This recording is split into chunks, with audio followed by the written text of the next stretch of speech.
Please take your seats.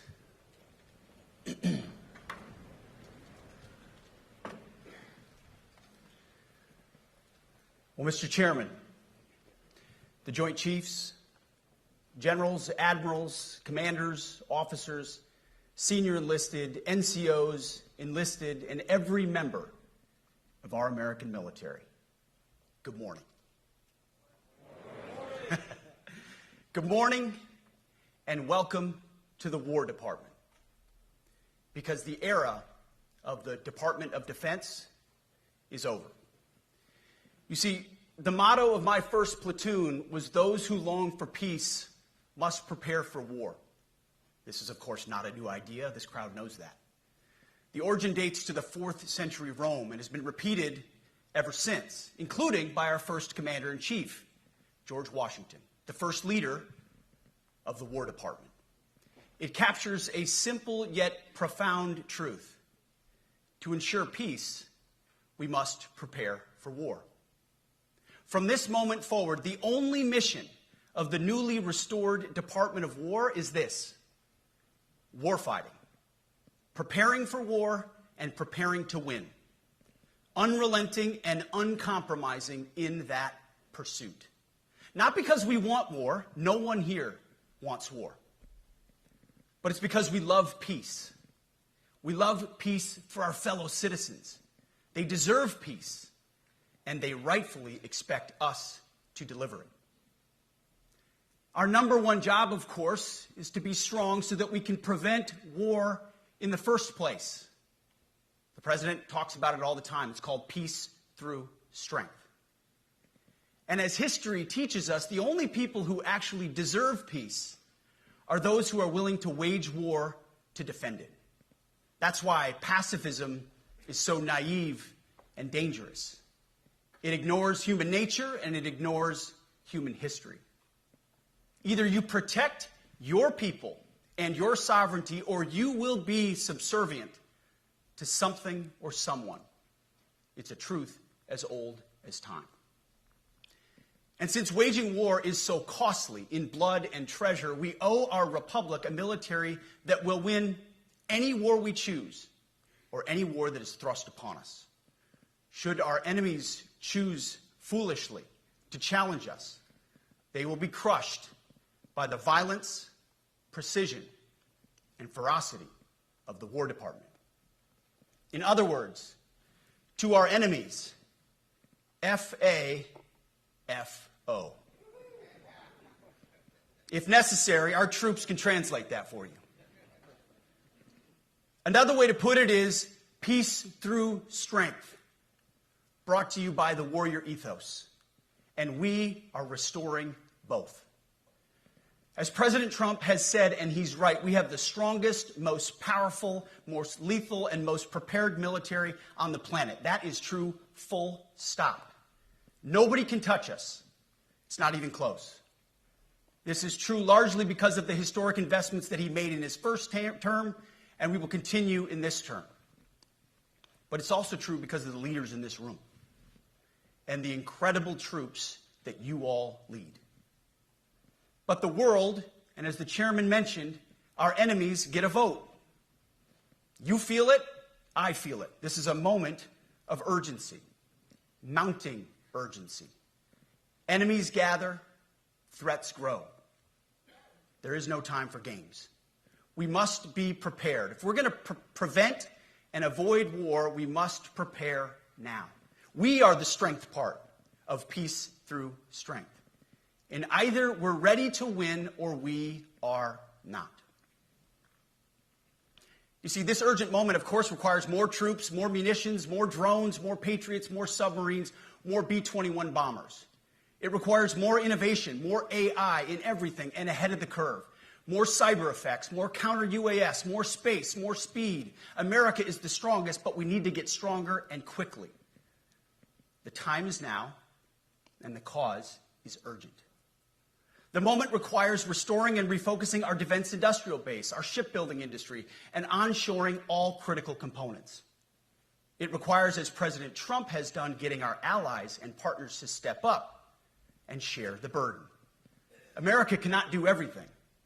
The free world requires allies with real hard power, real military leadership, and real military capabilities. The War Department is tackling and prioritizing all of these things.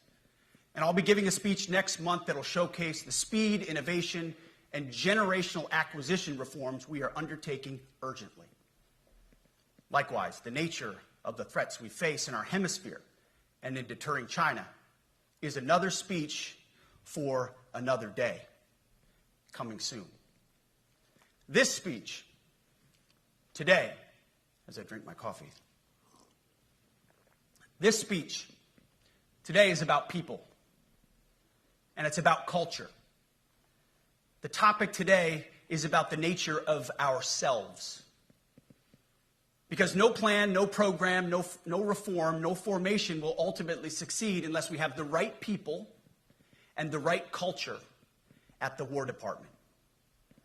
If I've learned one core lesson in my 8 months in this job, it's that personnel is policy. Personnel is policy. The best way to take care of troops is to give them good leaders committed to the warfighting culture of the department. Not perfect leaders, good leaders. Competent, qualified, professional, agile, aggressive, innovative, risk-taking, apolitical, faithful to their oath and to the Constitution. Eugene Sledge, in his World War II memoir, wrote, quote, "War is brutish, inglorious, and a terrible waste. Combat leaves an indelible mark on those who are forced to endure it. The only redeeming factors are my comrades' incredible bravery and their devotion to each other."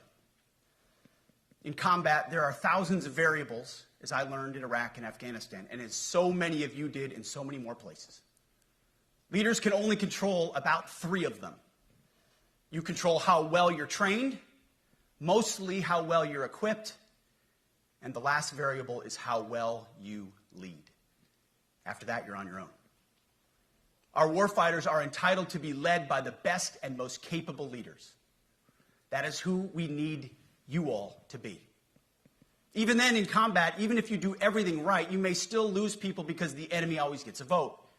We have a sacred duty to ensure that our warriors are led by the most capable and qualified combat leaders. This is one thing you and I can control. And we owe it to the force to deliver it. For too long, we have simply not done that. The military has been forced by foolish and reckless politicians to focus on the wrong things. In many ways, this speech is about fixing decades of decay. Some of it obvious, some of it hidden. Or as the chairman has put it, we are clearing out the debris, removing the distractions, clearing the way for leaders to be leaders. You might say we're ending the war on warriors. I heard someone wrote a book about that. For too long, we've promoted too many uniformed leaders for the wrong reasons, based on their race, based on gender quotas, based on historic so-called firsts. We've pretended that combat arms and non-combat arms are the same thing. We've weeded out so-called toxic leaders under the guise of double-blind psychology assessments, promoting risk-averse, go-along-to-get-along conformists instead. You name it, the department did it. Foolish and reckless political leaders set the wrong compass heading, and we lost our way. We became the woke department, but not anymore.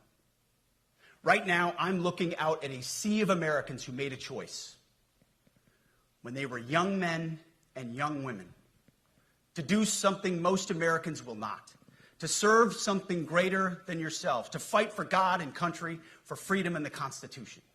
You made a choice to serve when others did not, and I commend you. You are truly the best of America.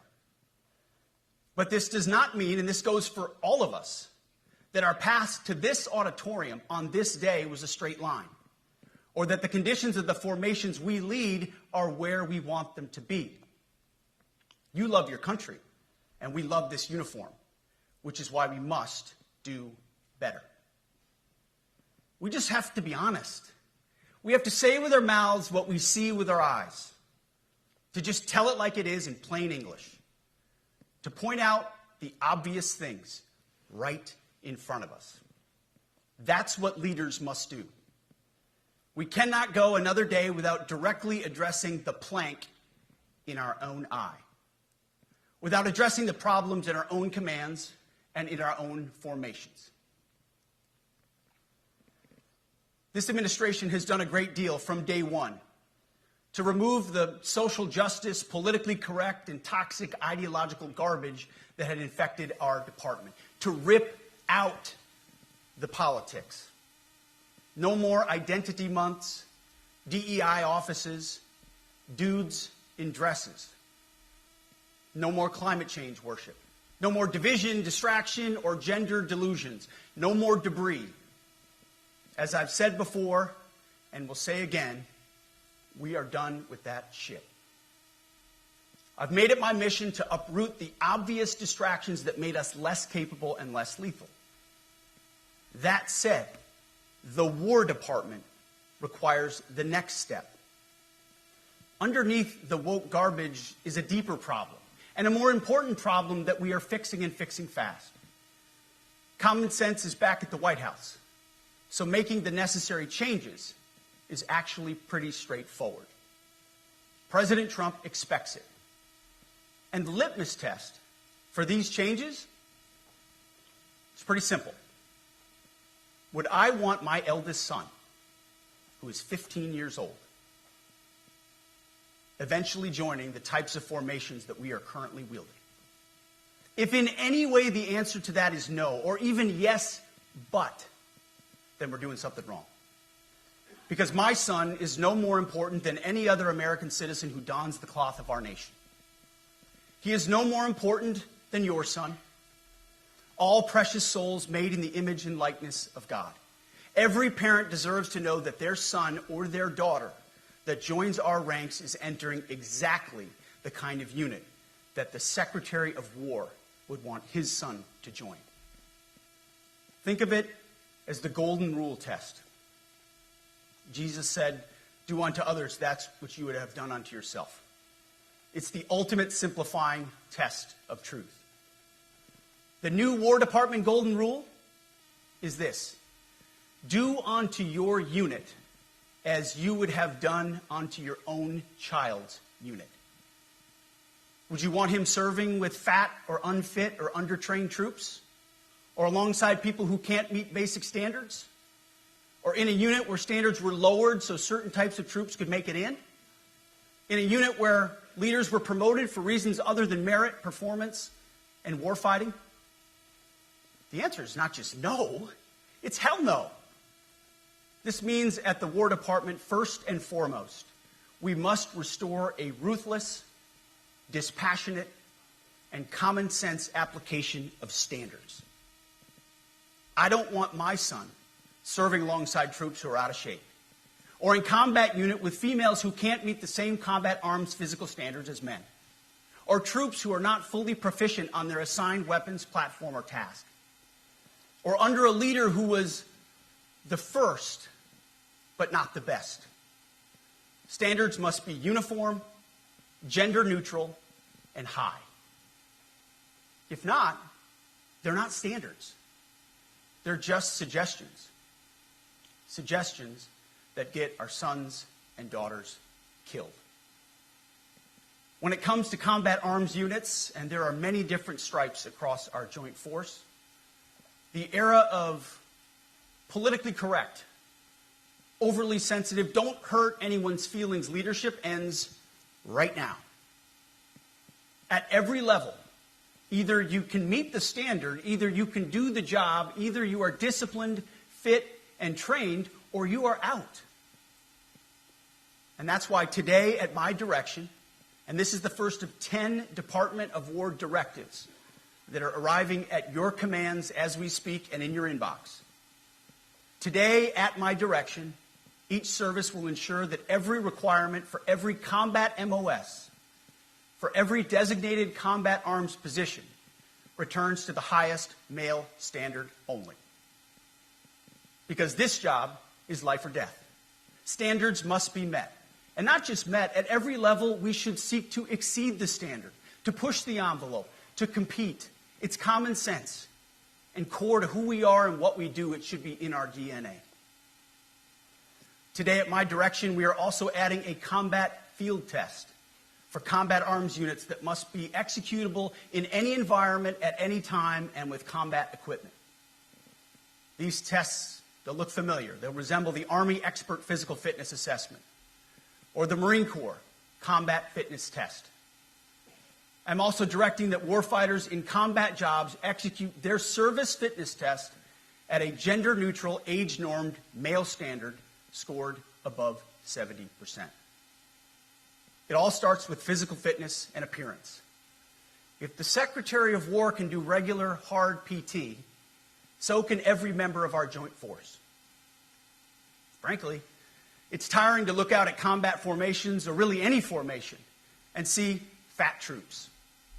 Likewise, it's completely unacceptable to see fat generals and admirals in the halls of the Pentagon and leading commands around the country and the world. It's a bad look. It is bad, and it's not who we are. So whether you're an airborne ranger or a chairborne ranger, a brand new private or a 4-star general, you need to meet the height and weight standards and pass your PT test. And as the chairman said, yes, there is no PT test. But today, at my direction, every member of the joint force at every rank is required to take a PT test twice a year, as well as meet height and weight requirements twice a year, every year of service. Also today, at my direction, every warrior across our joint force is required to do PT every duty day. Should be common sense. I mean, most units do that already. But we're codifying it. And we're not talking like hot yoga and stretching. Real hard PT, either as a unit or as an individual. At every level, from the Joint Chiefs to everyone in this room to the youngest private, leaders set the standard. And so many of you do this already. Active, Guard, and Reserve. This also means grooming standards. No more beards, long hair, superficial individual expression. We're going to cut our hair, shave our beards, and adhere to standards.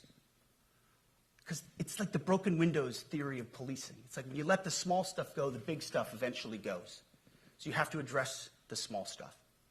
This is on duty, in the field, and in the rear. If you want a beard, you can join Special Forces. If not, then shave. We don't have a military full of Nordic pagans. But unfortunately, we have had leaders who either refuse to call BS and enforce standards, or leaders who felt like they were not allowed to enforce standards. Both are unacceptable. And that's why today, at my direction, the era of unprofessional appearance is over. No more beardos. The era of rampant and ridiculous shaving profiles is done. Simply put, if you do not meet the male-level physical standards for combat positions, cannot pass a PT test, or don't want to shave and look professional, it's time for a new position or a new profession. I sincerely appreciate the proactive efforts the secretaries have already taken in some of those areas, service secretaries. And these directives are intended to simply accelerate those efforts.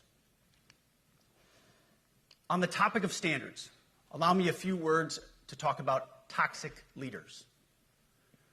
Upholding and demanding high standards is not toxic.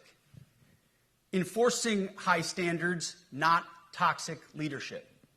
Leading warfighters toward the goals of high, gender-neutral, and uncompromising standards in order to forge a cohesive, formidable, and lethal Department of War is not toxic. It is our duty, consistent with our constitutional oath. Real toxic leadership is endangering subordinates with low standards. Real toxic leadership is promoting people based on immutable characteristics or quotas instead of based on merit. Real toxic leadership is promoting destructive ideologies that are an anathema to the Constitution and the laws of nature and nature's God, as Thomas Jefferson wrote in the Declaration of Independence. The definition of toxic has been turned upside down, and we're correcting that. That's why today, at my direction, we're undertaking a full review of the department's definitions of so-called toxic leadership, bullying, and hazing, to empower leaders to enforce standards without fear of retribution or second guessing. Of course, you can't do like nasty bullying and hazing. We're talking about words like bullying and hazing and toxic. They've been weaponized and bastardized inside our formations, undercutting commanders and NCOs. No more. Setting, achieving, and maintaining high standards is what you all do. And if that makes me toxic, then so be it. Second, today at our direction, we're ensuring that every service, every unit, every schoolhouse, and every form of professional military education conduct an immediate review of their standards. Now, we've done this in many places already, but today it goes across the entire Department of War. Any place where tried and true physical standards were altered, especially since 2015 when combat arms standards were changed to ensure females could qualify, must be returned to their original standard. Other standards have been manipulated to hit racial quotas as well, which is just as unacceptable. This too must end. Merit only. The president talks about it all the time, merit-based. Here are two basic frameworks I urge you to pursue in this process.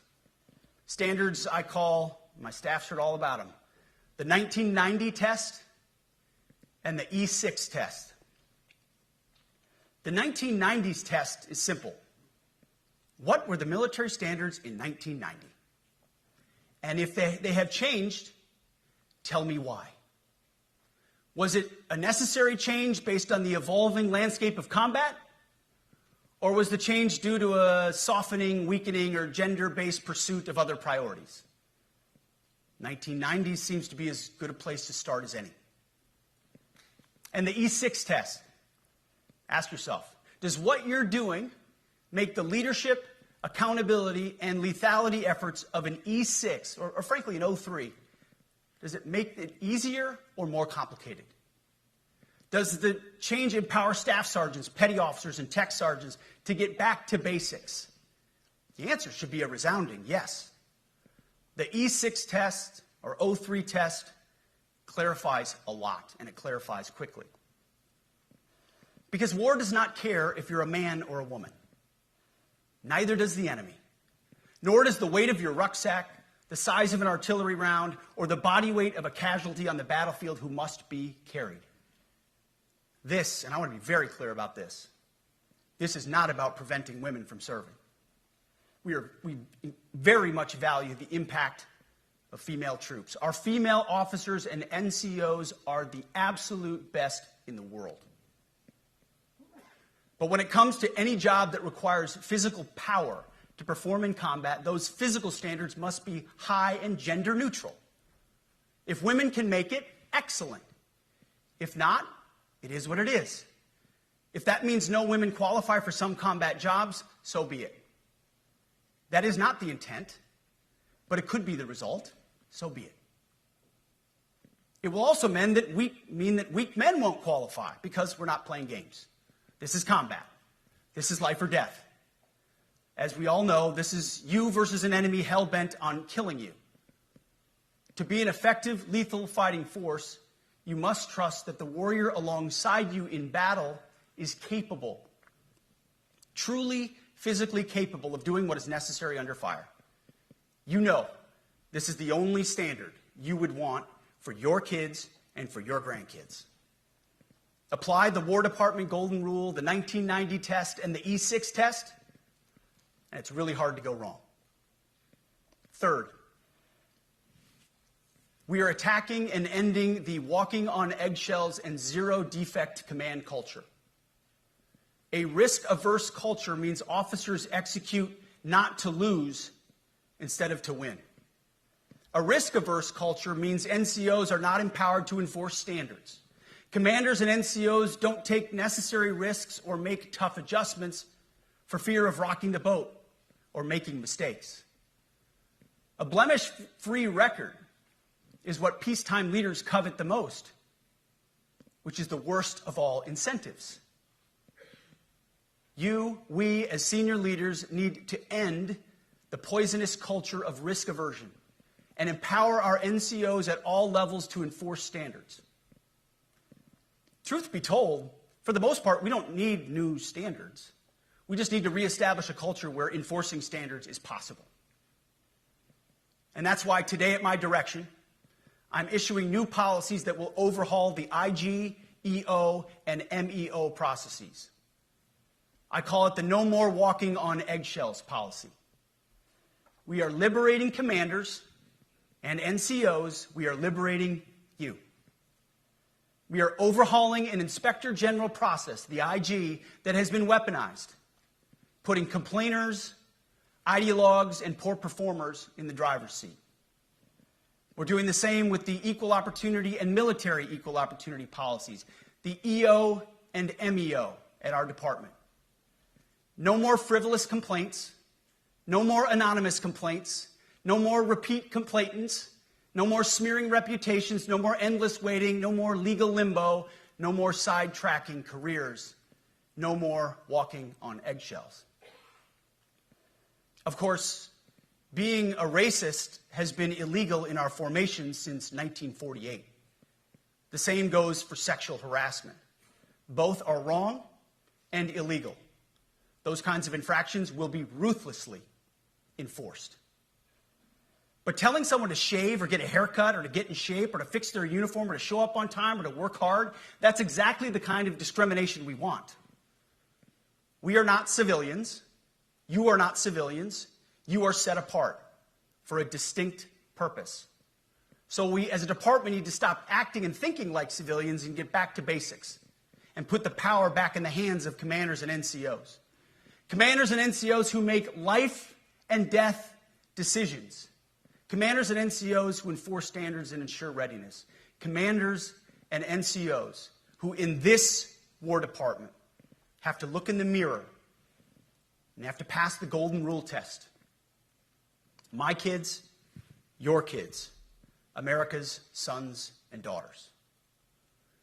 So I urge you all here today and those watching, take this guidance and run with it. The core of this speech is the 10 directives we're announcing today.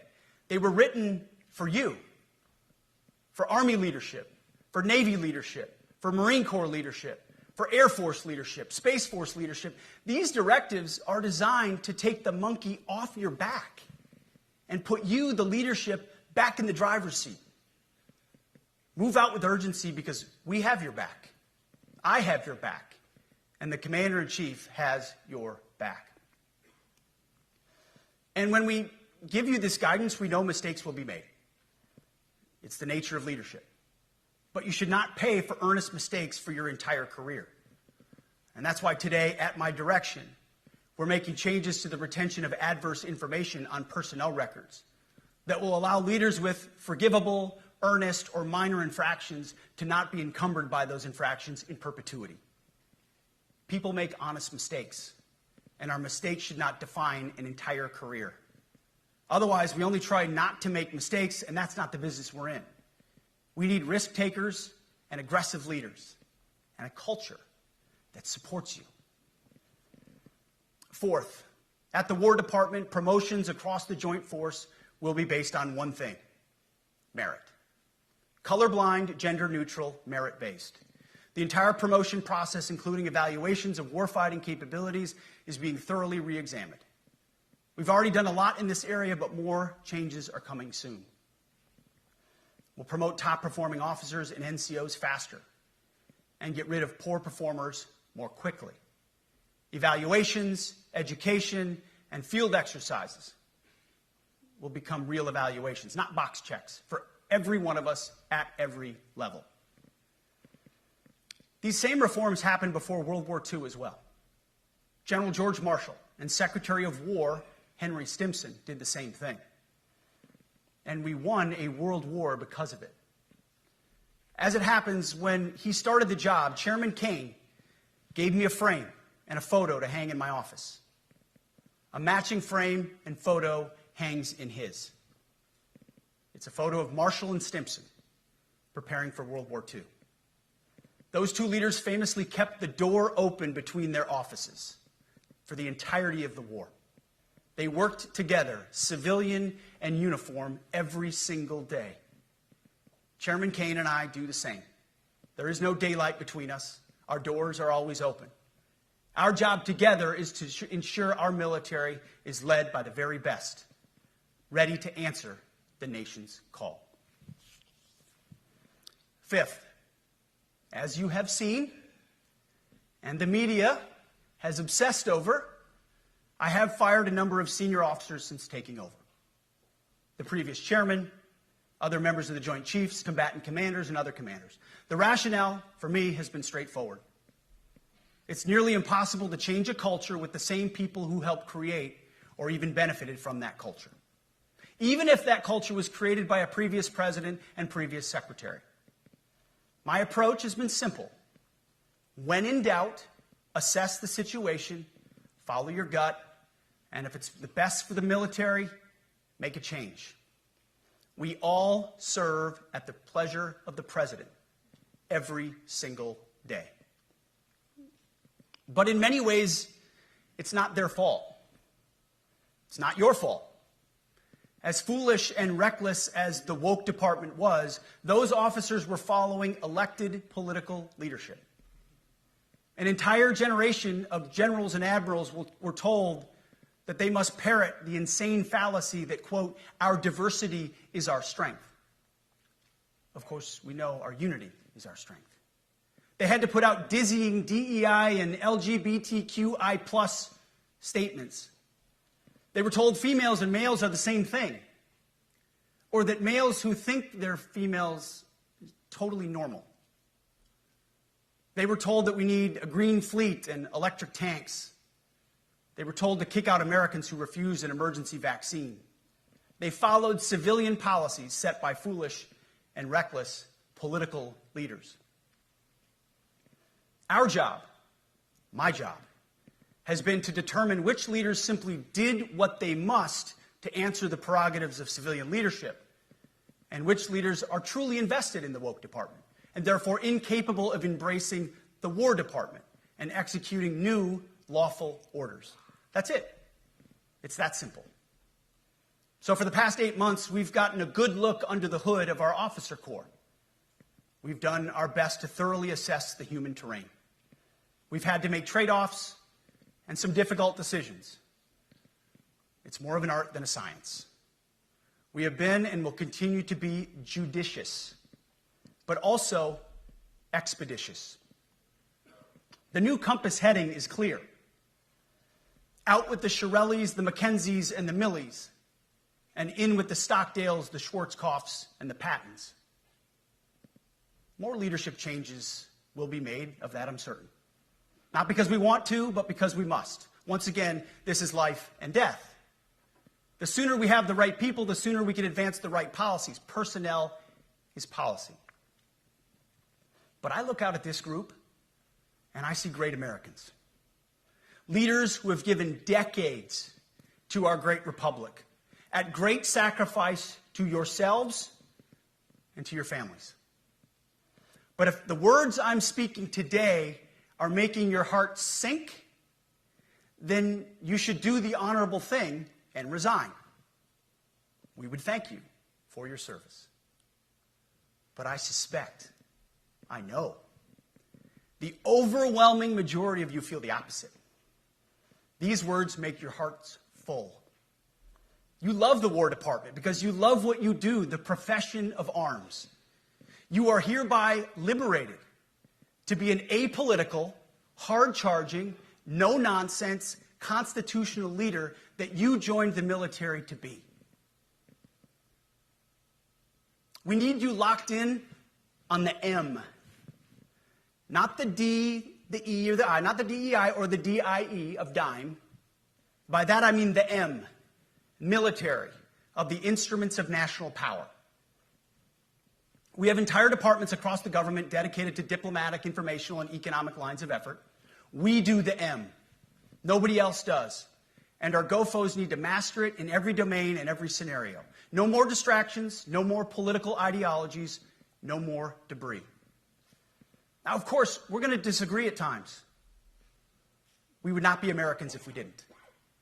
Being a leader in a large organization like ours means having frank conversations and differences of opinion.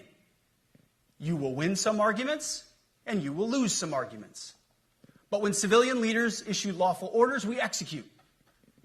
We are professionals in the profession of arms. Our entire constitutional system is predicated upon this understanding. Now, it seems like a small thing, but it's not. This includes as well the behavior of our troops online. To that end, I want to thank and recognize the services for their new proactive social media policies. Use them. Anonymous, online, or keyboard complaining is not worthy of a warrior. It's cowardice masquerading as conscience. Anonymous, unit-level social media pages that trash commanders, demoralize troops, and undermine unit cohesion must not be tolerated. Again, O3s, E6s. Sixth, we must train and we must maintain. Any moment that we are not training on our mission or maintaining our equipment is a moment we are less prepared for preventing or winning the next war.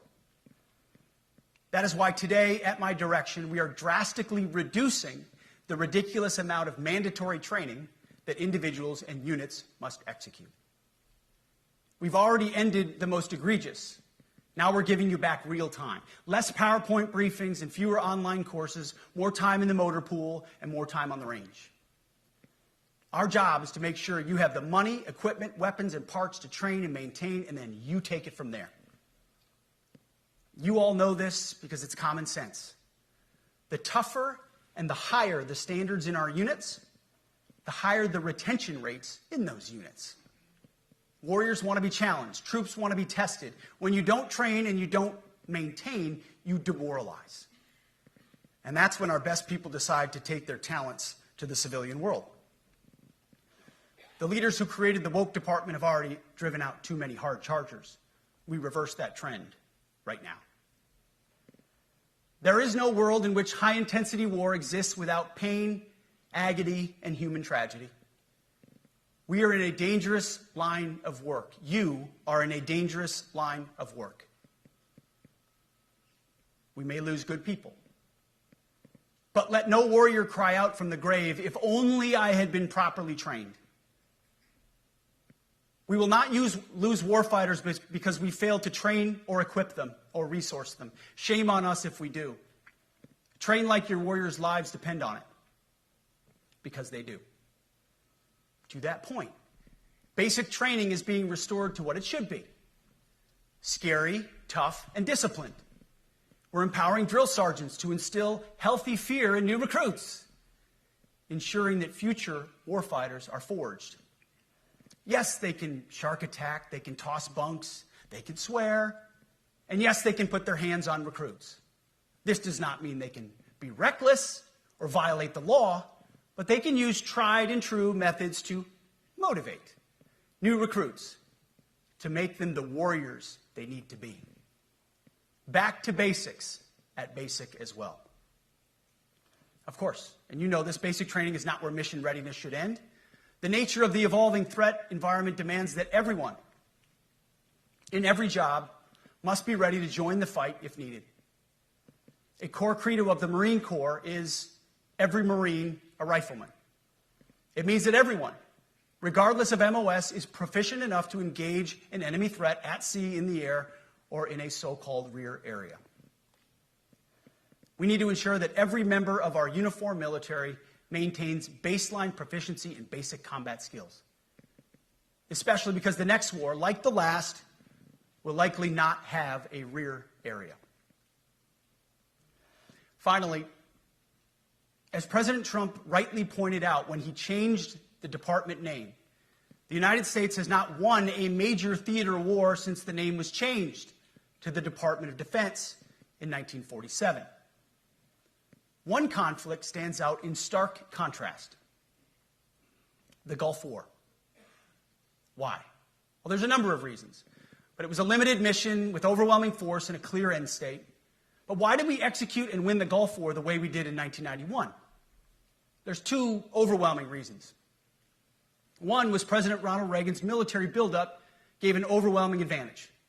And two, military and Pentagon leadership had previous formative battlefield experiences. The men who led this department during the Gulf War were mostly combat veterans of the Vietnam War. They said never again to mission creep or nebulous end states. The same holds true today.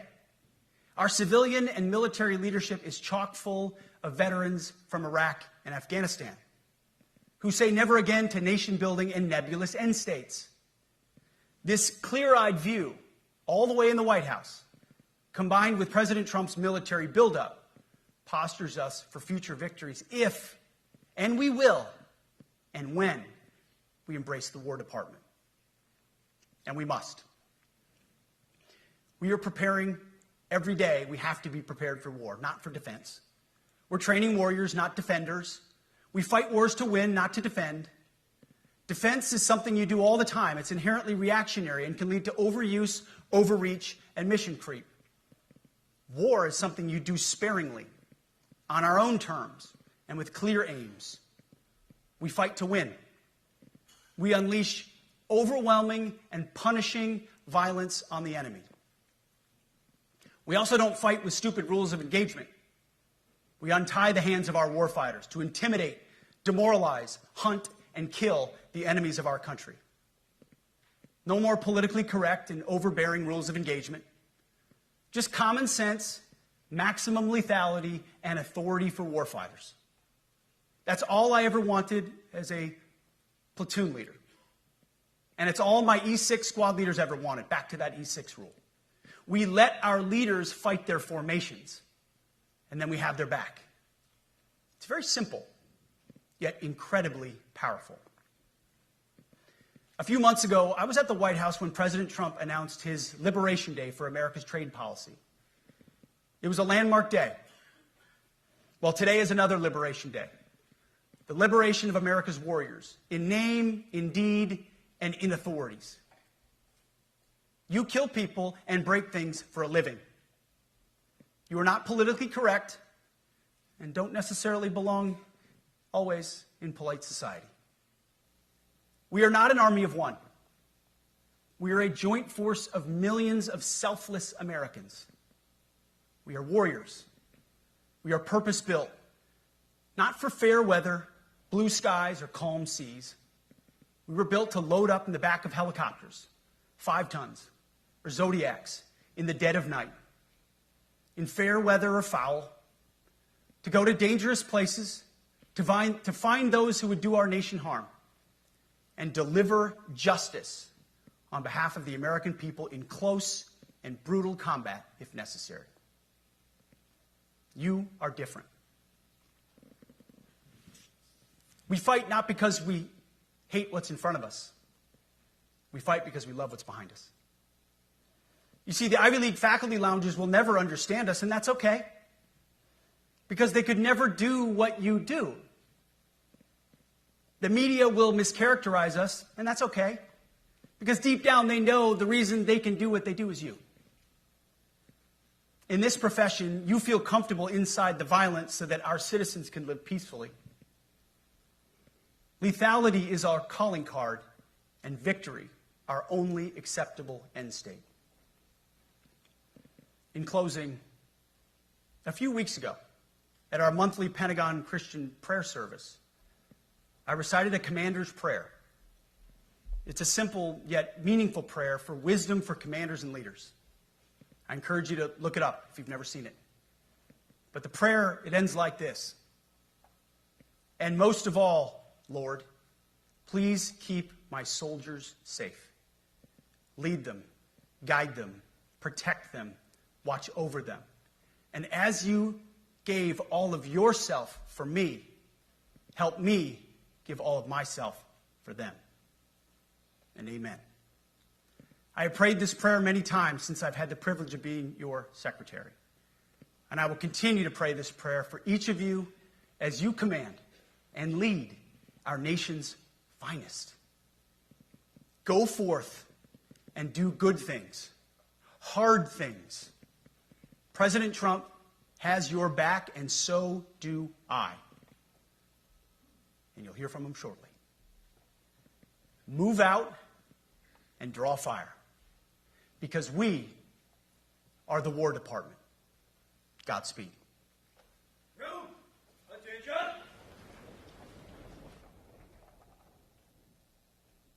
President is at the podium. This is the President of the United States addressing his military leadership. Fantastic job. I've never walked into a room so silent before. This is very... Oh, don't laugh. You're not allowed to do that. You know what? Just have a good time. And if you want to applaud, you applaud. And if you want to do anything you want, you can do anything you want. And if you don't like what I'm saying, you can leave the room. Of course, there goes your rank. There goes your future. But you just feel nice and loose, okay? Because we're all on the same team. And I was told that, sir, you won't hear a murmur in the room. I said, we got to loosen these guys up a little bit. So you just have a good time. But I want to thank Secretary Hegseth and General Kane, General Raisin Kane for a reason, they call him that. When I heard his name, I said, you're the guy I'm looking for. The Joint Chiefs of Staff and so many others in this room who together represent the greatest and most elite fighting force in the history of the world, the United States military. We're very proud of our military. I rebuilt the military during my first term. It's one of the greatest achievements. We had the greatest economy in history, and I built the military. Those are the two things I say more than anything else. And I also kept us safe at the borders. We had very good borders. We didn't have people coming in from jails and prisons and everything like took place over the last 4 years. They'll never forget what happened to this country over the last 4 years with the incompetence. There could be no higher honor than to serve as your commander-in-chief. It is a great honor. I look at you, you're just incredible people. Central casting, I might add. To each and every one of you, I thank you for your unwavering devotion to the armed forces and to the country that we've all sworn a sacred oath to defend. We all have that oath, every one of us. I'm thrilled to be here this morning to address the senior leadership of what is once again known around the world as the Department of War. I know Pete spoke about it. He gave a great speech, I thought. Great speech. I don't want him to get so good. I hate that. You know? No, I hate it. I almost fired him. I said, you can't. I don't want to go on after that. No, he gave a great speech, but he talked about Department of War. We were sitting there. I said, didn't it used to be called the Department of War? And he goes, yes, sir. They changed it like in the early 50s. So we won the First World War. We won the Second World War. We won everything in between and everything before that. We only won. And then we went, in a way, woke. That was probably the first sign of wokeness. And we changed it to defense instead of war. And I said, what do you think? How do you think if we changed it back? Would that be a nice idea? And Pete loved it immediately. Some people thought about it. You know, they gave it a little thought. But in the end, we did it. And I have to be honest, it's so popular. I thought it would be met with fury on the left. But they're sort of giving up, I must be honest with you. They've had it. They've had it with Trump. They've been after me for so many years now. Here we are. Here we are. Come to the White House anytime you'd like. No, they've given up. They're bad, a lot of bad people. But all over, that's been so popular. It's been very popular. I really thought that we were going to have to sort of fight it through. There's been no fight. There's been no fight. Like what I called the Gulf of America, because to me it was always the Gulf of America. I could never understand. We have 92% of the frontage, and for years, actually 350 years, they were there before us. It was called the Gulf of Mexico. I just had this idea. I'm looking at a map. I'm saying, we have most of the frontage. Why is it Gulf of Mexico? Why isn't it the Gulf of America? And I made the change, and it went smoothly. I mean, we had a couple of fake news outlets that refused to make the change. And then one of them, AP, took us to court, and we won. And the judge, who was a somewhat liberal judge, said the name is the Gulf of America, because AP refused to call it the Gulf of America. They wrote, they're not a good outfit, by the way. They call it the Gulf of Mexico. I said, no, the Gulf of America is the name.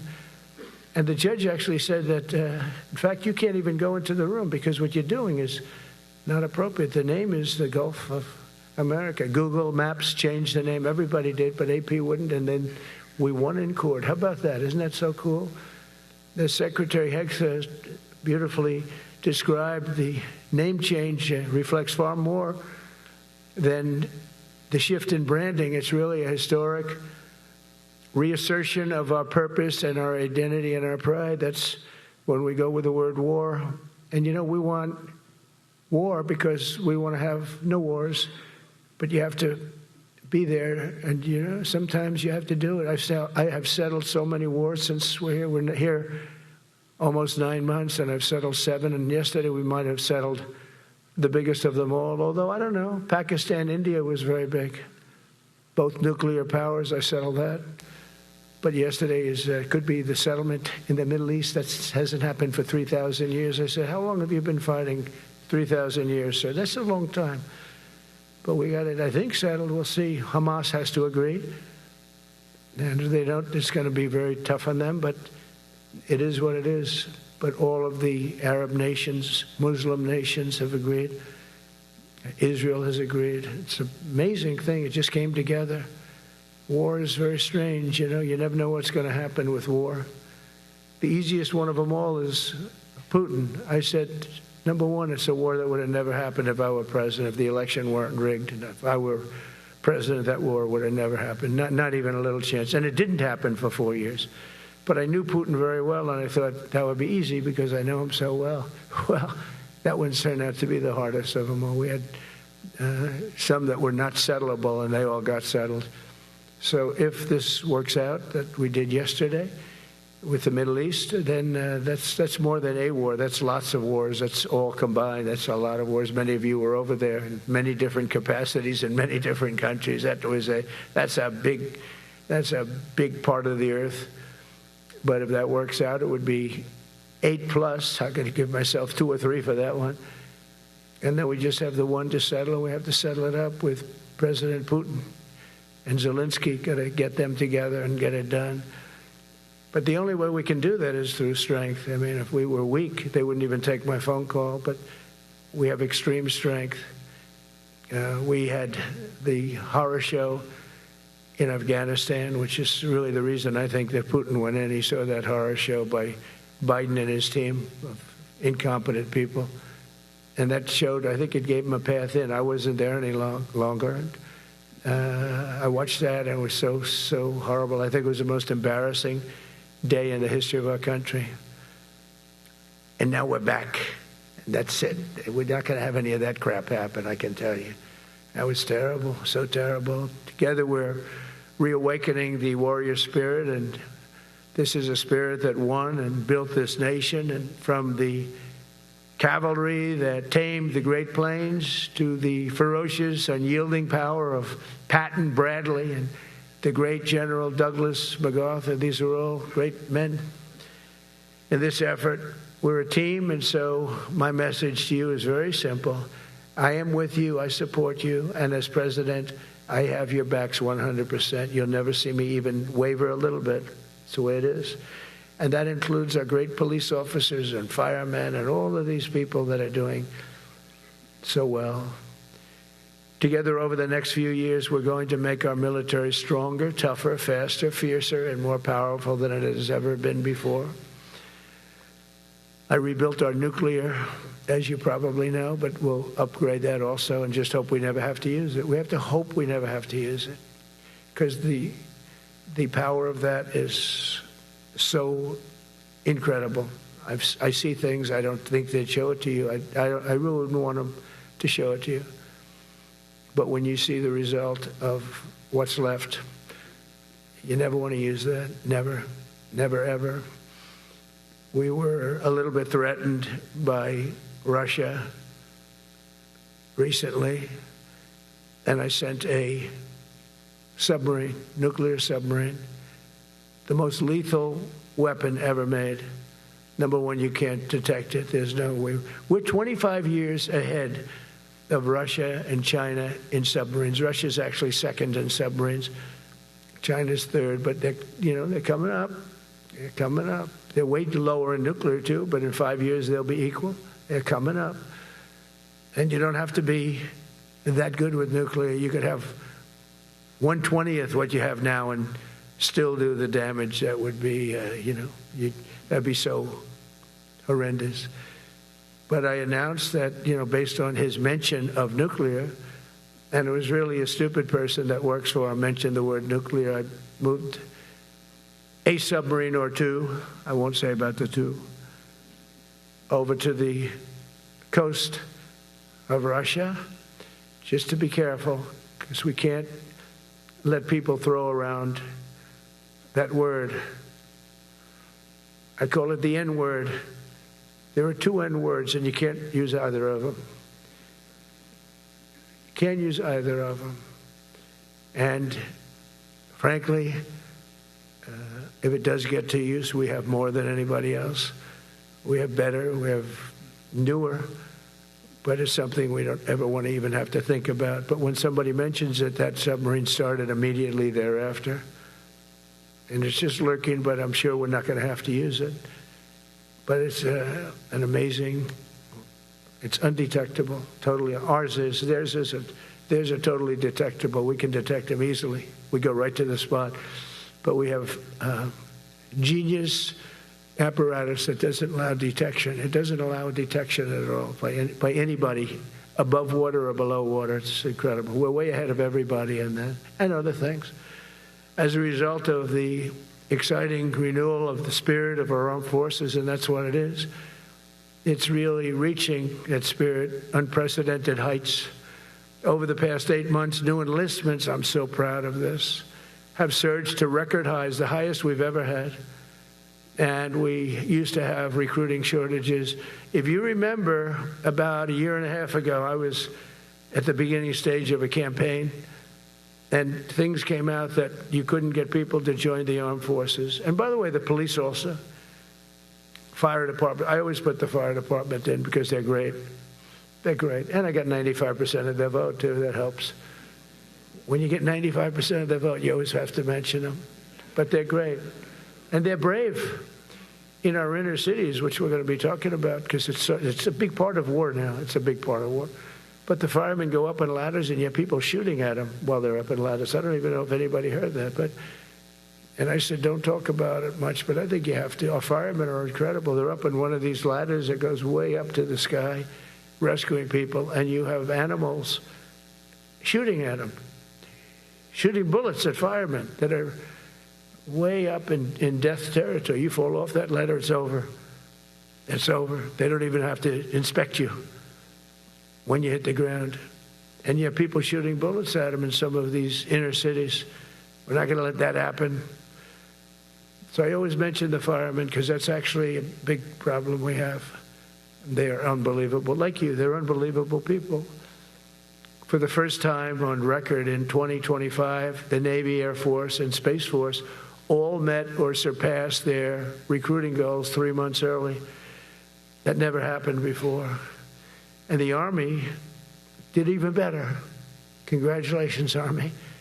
They met everything. And these were the highest standards because we're making it larger. So these were much higher standards than you had 4 years ago, 3 years ago, during the Sleepy Joe Biden era. And the Army did it 4 months early. And you remember, a year and a half ago, they said the big stories that we're way behind with the Army, Air Force, the Navy, the Marines. We're way behind, Coast Guard, and even Space Force. I love Space Force because that was my creation. You know, when you create something, I love it. And the people we put in there were good. I got that right. We put in great people initially, and we've really dominated. We really dominate in that sphere now.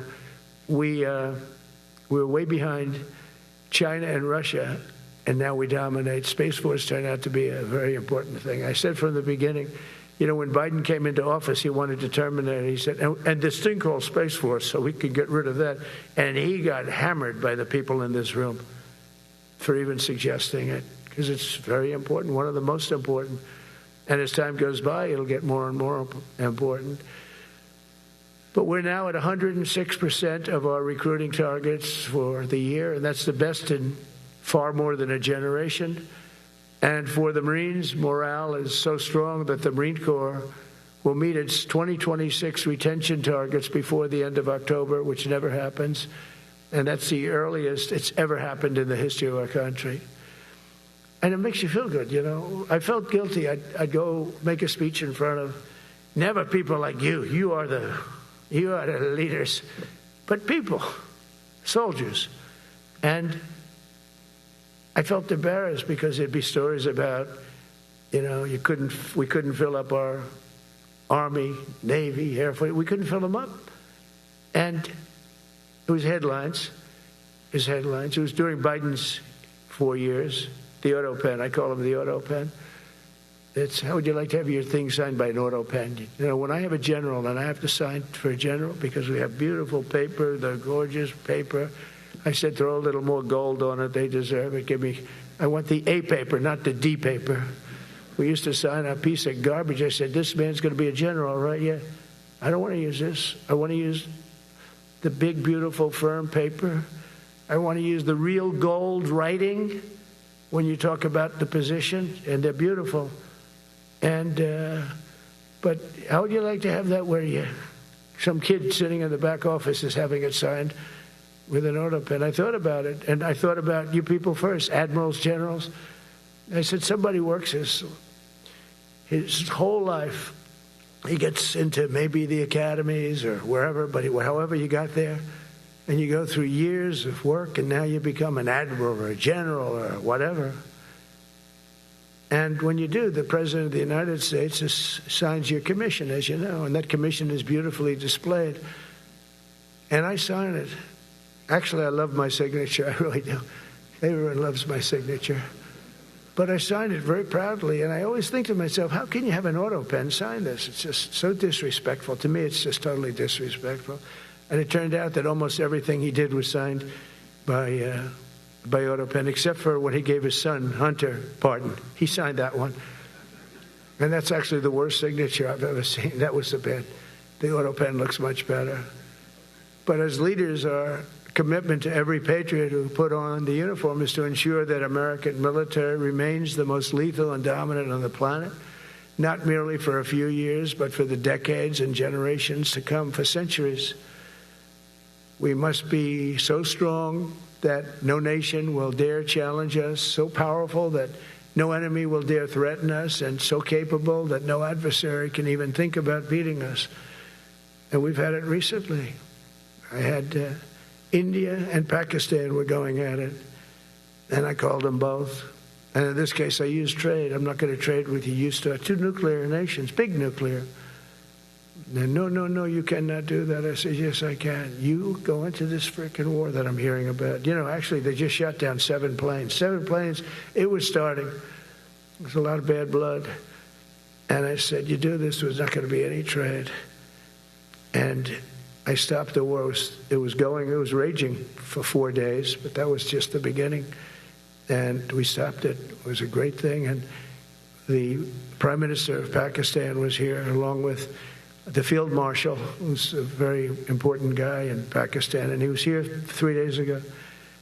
And I didn't even realize it as beautiful as he said it, but he said that to a group of people that were with us, 2 generals, but a group, he said, this man saved millions of lives because he saved the war from going on, and that war was going to get very bad, very, very bad. President Trump saved millions and millions of lives. That was a bad war.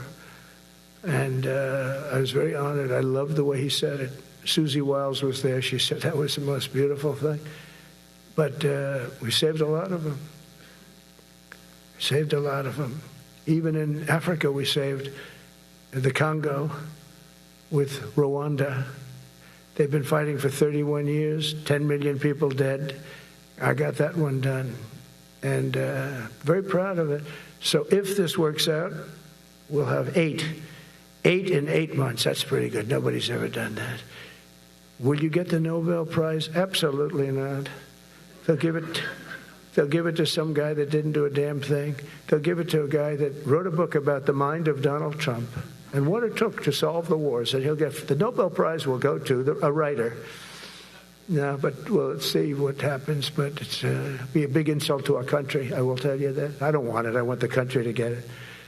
It should get it because there's never been anything like it. Think of it. So if this happens, I think it will. I don't say that lightly because I know more about deals than anybody. This is what my whole life was based on.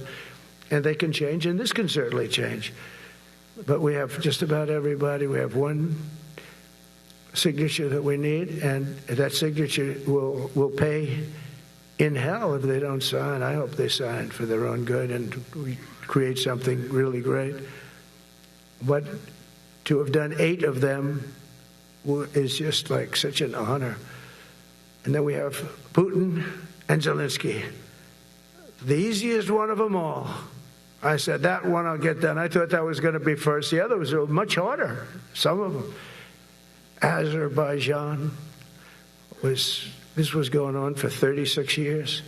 They said, it's not solvable, sir. Don't do it. I said, I will do it. I will do it. And I got on the phone with the 2 countries. They were great. They were great. I knew immediately. I knew as soon as I started talking to them, we're going to solve that war. We did. Now they're so happy. Now they're friends. One said he's been president for 32 years, 22 years. He said, for 22 years, I did nothing but kill his people. They were in the room together at the Oval Office. And they started off spread like this. I have the beautiful Resolute desk. And one was here, and one was here. You couldn't get further away. That's the furthest I've ever seen 2 people in front of me. And as the hour went by, they got closer, closer, closer. And at the end of the hour, we had it done. And they hugged and hugged and hugged. And I said, that's so nice, and you're going to remain friends. And I spoke to them, one of them the other day. He said, no, he's now my friend. But for 22 years, he's been the head of Azerbaijan for 22 years. And the other guy, great guy too, 7. And that war, that was a war that was not solvable. He said for 7 years. The other one said for 22 years. All I did was kill his people. That's all I've done. I said, well, we're going to put a stop to that. So we solved that. So it's a great thing. It's a great feeling. You're saving Kosovo and Serbia. You're saving so many lives doing this if you can do it. But our people deserve nothing less than the very best, and we're never going to let them down. And if we can solve wars instead of you having to fight wars, wouldn't that be wonderful, right? Wouldn't that be wonderful? That's why one of the first executive orders I signed upon taking office was to restore the principle of merit. That's the most important word, other than the word tariff. I love tariffs. Most beautiful word. But I'm not allowed to say that anymore. I said tariff is my favorite word. I love the word tariff. We're becoming rich as hell. We have a big case in front of the Supreme Court, but I can't imagine, because this is what other nations have done to us. And we have, great legal grounds, but you still have a case. It would be very bad if something happened. But I said, my favorite word in the English dictionary is the word tariff. And people thought that was strange. And the fake news came over, and they really hit me hard on it. They said, what about love? What about religion? What about God? What about wife, family? I got killed when I said tariff is my favorite word. So I changed it. It's now my 5th favorite word. And I'm okay with that. I'm okay with that. But they hit me hard. But it is. When you look at, we've taken in trillions of dollars. We're rich again. And there'll never be, when we finish this out, there'll never be any wealth like what we have. Other countries were taking advantage of us for years and years. You know that better than anybody. And now we're treating them fairly. But the money coming in is, we've never seen anything like it. The other day they had $31 billion that they found, $31 billion. So we found $31 billion, and we're not sure from where it came. A gentleman came in, a financial guy. I said, well, what does that mean? He said, we don't know where it came. I said, check the tariff shelf. No, sir, the tariffs haven't started in that sector yet. I said, yes, they have. They started 7 weeks ago. Check it. Comes back 20 minutes later. Sir, you're right. It came from tariffs. $31 billion. That's enough to buy a lot of battleships, Admiral, to use an old term. I think we should maybe start thinking about battleships, by the way. We have a Secretary of the Navy. He came to me because I look at the Iowa out in California, and I look at different ships and the old pictures. I used to watch Victory at Sea. I love Victory at Sea. Look at these admirals. It's got to be your all-time in black and white.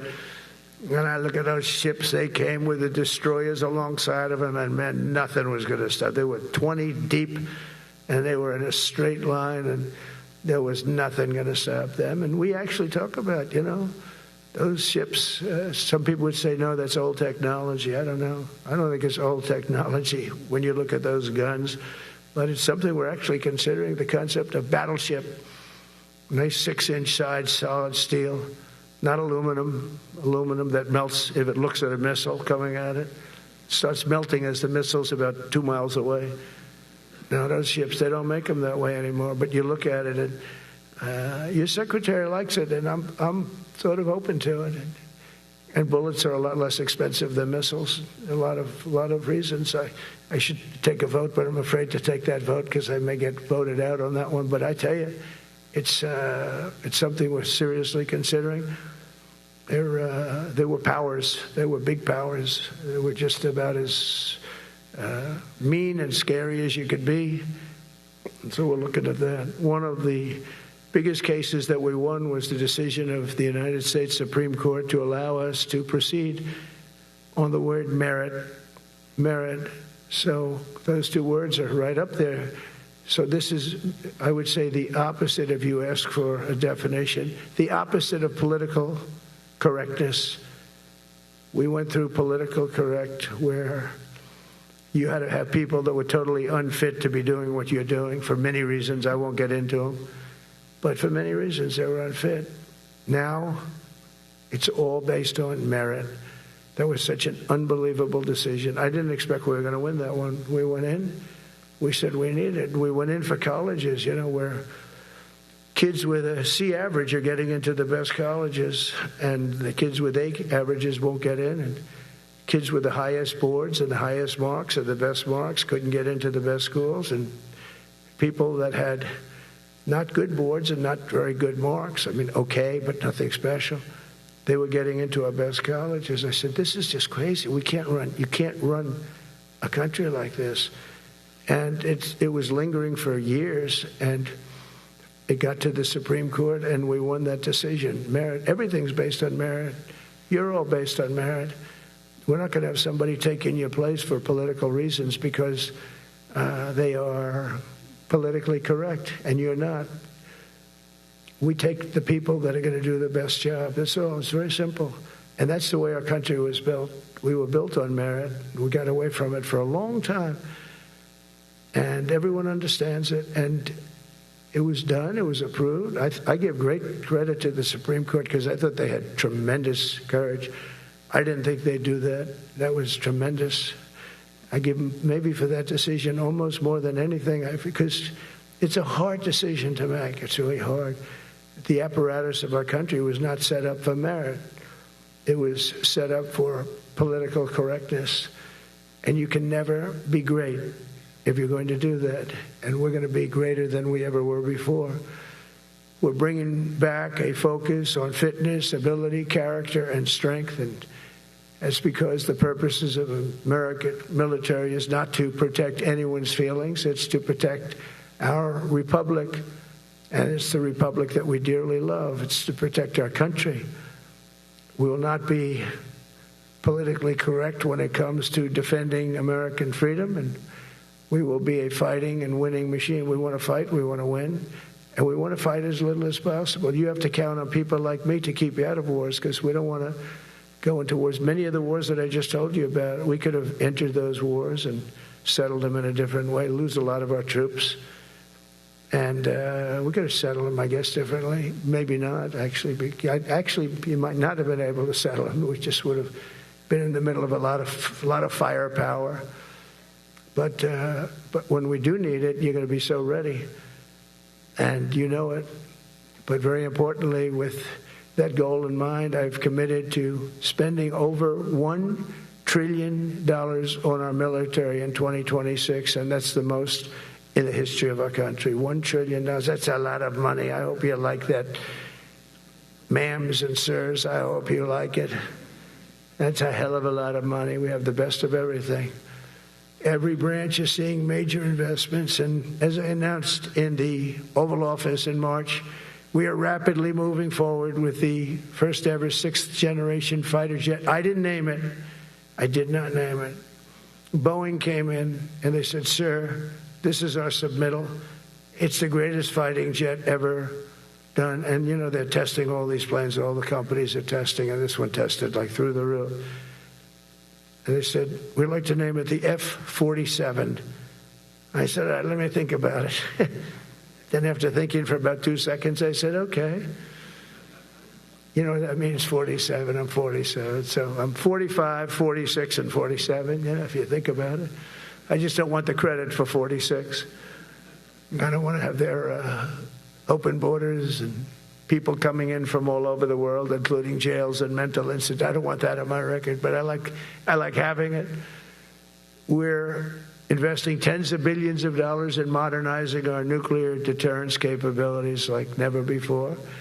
And we've begun construction on what we call the Golden Dome missile defense shield. It'll be the most sophisticated in the world. You watched it do well until they had some problems at the end with a little bit of a lack of ammunition, defensive ammunition, but they've got that taken care of.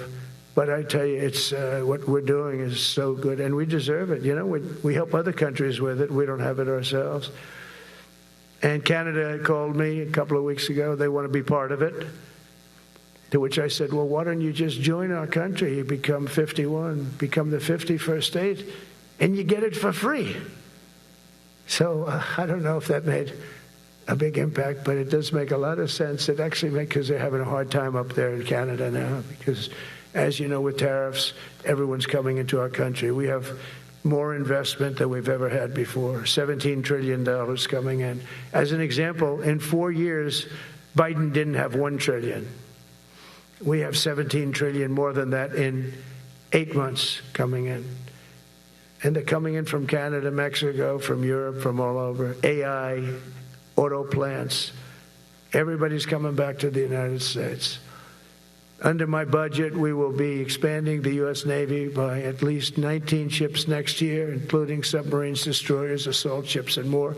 And it's going to be much more than that as we go along, because we basically don't build ships anymore. We do build submarines, but we don't build ships. Do you know in the Second World War, they were freighters and different types, but we were doing a ship a day, and now we don't do ships. And I'm not a fan of some of the ships you do. I'm a very aesthetic person, and I don't like some of the ships you're doing aesthetically. They say, oh, it's stealth. I say, that's not stealth. An ugly ship is not necessary in order to say you're stealth. By the way, the B-2 bombers were incredible. That is stealth. They went into that. I was with General Kane and Pete were in we call it the war room, but we're watching them go in, and they were totally untouched. They were not seen. They were literally not seen. They dropped their bombs. They hit every single one of them, hit its target. It was total obliteration. CNN, when we came back, fake news CNN, oh, their camera just went off. Look, you know, their camera, every time I mention them, they turn the camera off because it's never good. They say, this is a problem. But I don't blame them. You're better off keeping it off. But they have some scammer reporter who started saying, without any knowledge, that he may not have hit the targets as well as they thought. It may not have been obliteration. He did hit the targets, and they got to give us a little credit, right? It was obliteration, it turned out. The Atomic Energy Commission said it was obliteration. Not only did they hit the target, they had these chutes. And think of this here. Way up in the sky, there was no moon. It was dead dark. Couldn't see a thing. You couldn't see them. But they had, I guess, a beam going right into these chutes. Every single one of those bombs went right down those chutes into a granite mountain. I think it's the last time they're going to build air chutes.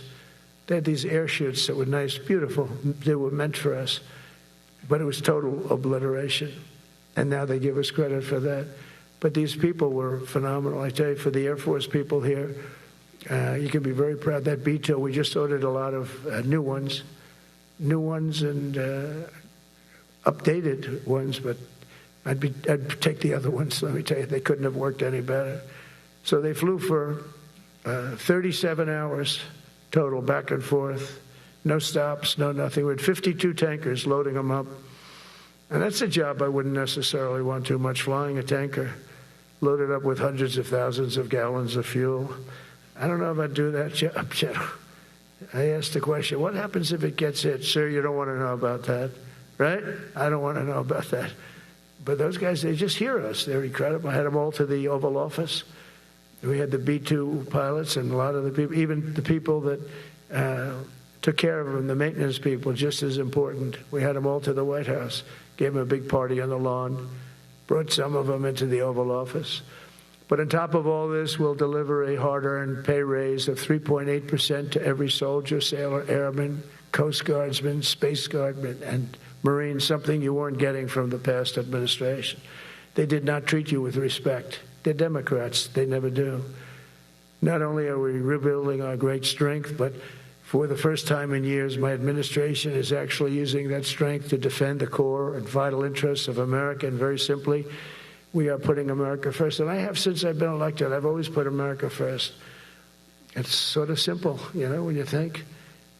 My campaign was run on common sense, and we did great. We've got the highest numbers ever received in terms of districts. You know, they have it broken up, 2,500 versus 525. We won every swing state. We won the popular vote. We won everything. We won everything. You have to take a look at the map. It's almost entirely red, except there's a little blue line on each coast, and I think that's going to disappear too. We did really great, and part of it is because of our success with the military, the rebuilding of the military, the vote that I got from the military, and they're vicious people, you know, that we have to fight, just like you have to fight vicious people. Mine are a different kind of vicious, but they spread all these horrible, you know, they made up statements and said what I said about everything, but even about the military. But fortunately, the military didn't believe it. It's hard. You know, they make up a statement and they said, you say it. We had 25 people that said he never said that. 25. We had 25 affidavits. And they said, well, we're going with it anyway. You know, these sleazebags.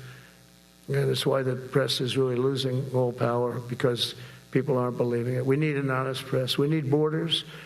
We need borders. We need an honest press. We need fair elections. I mean, those three things. And we don't have an honest press. We have a really corrupt press.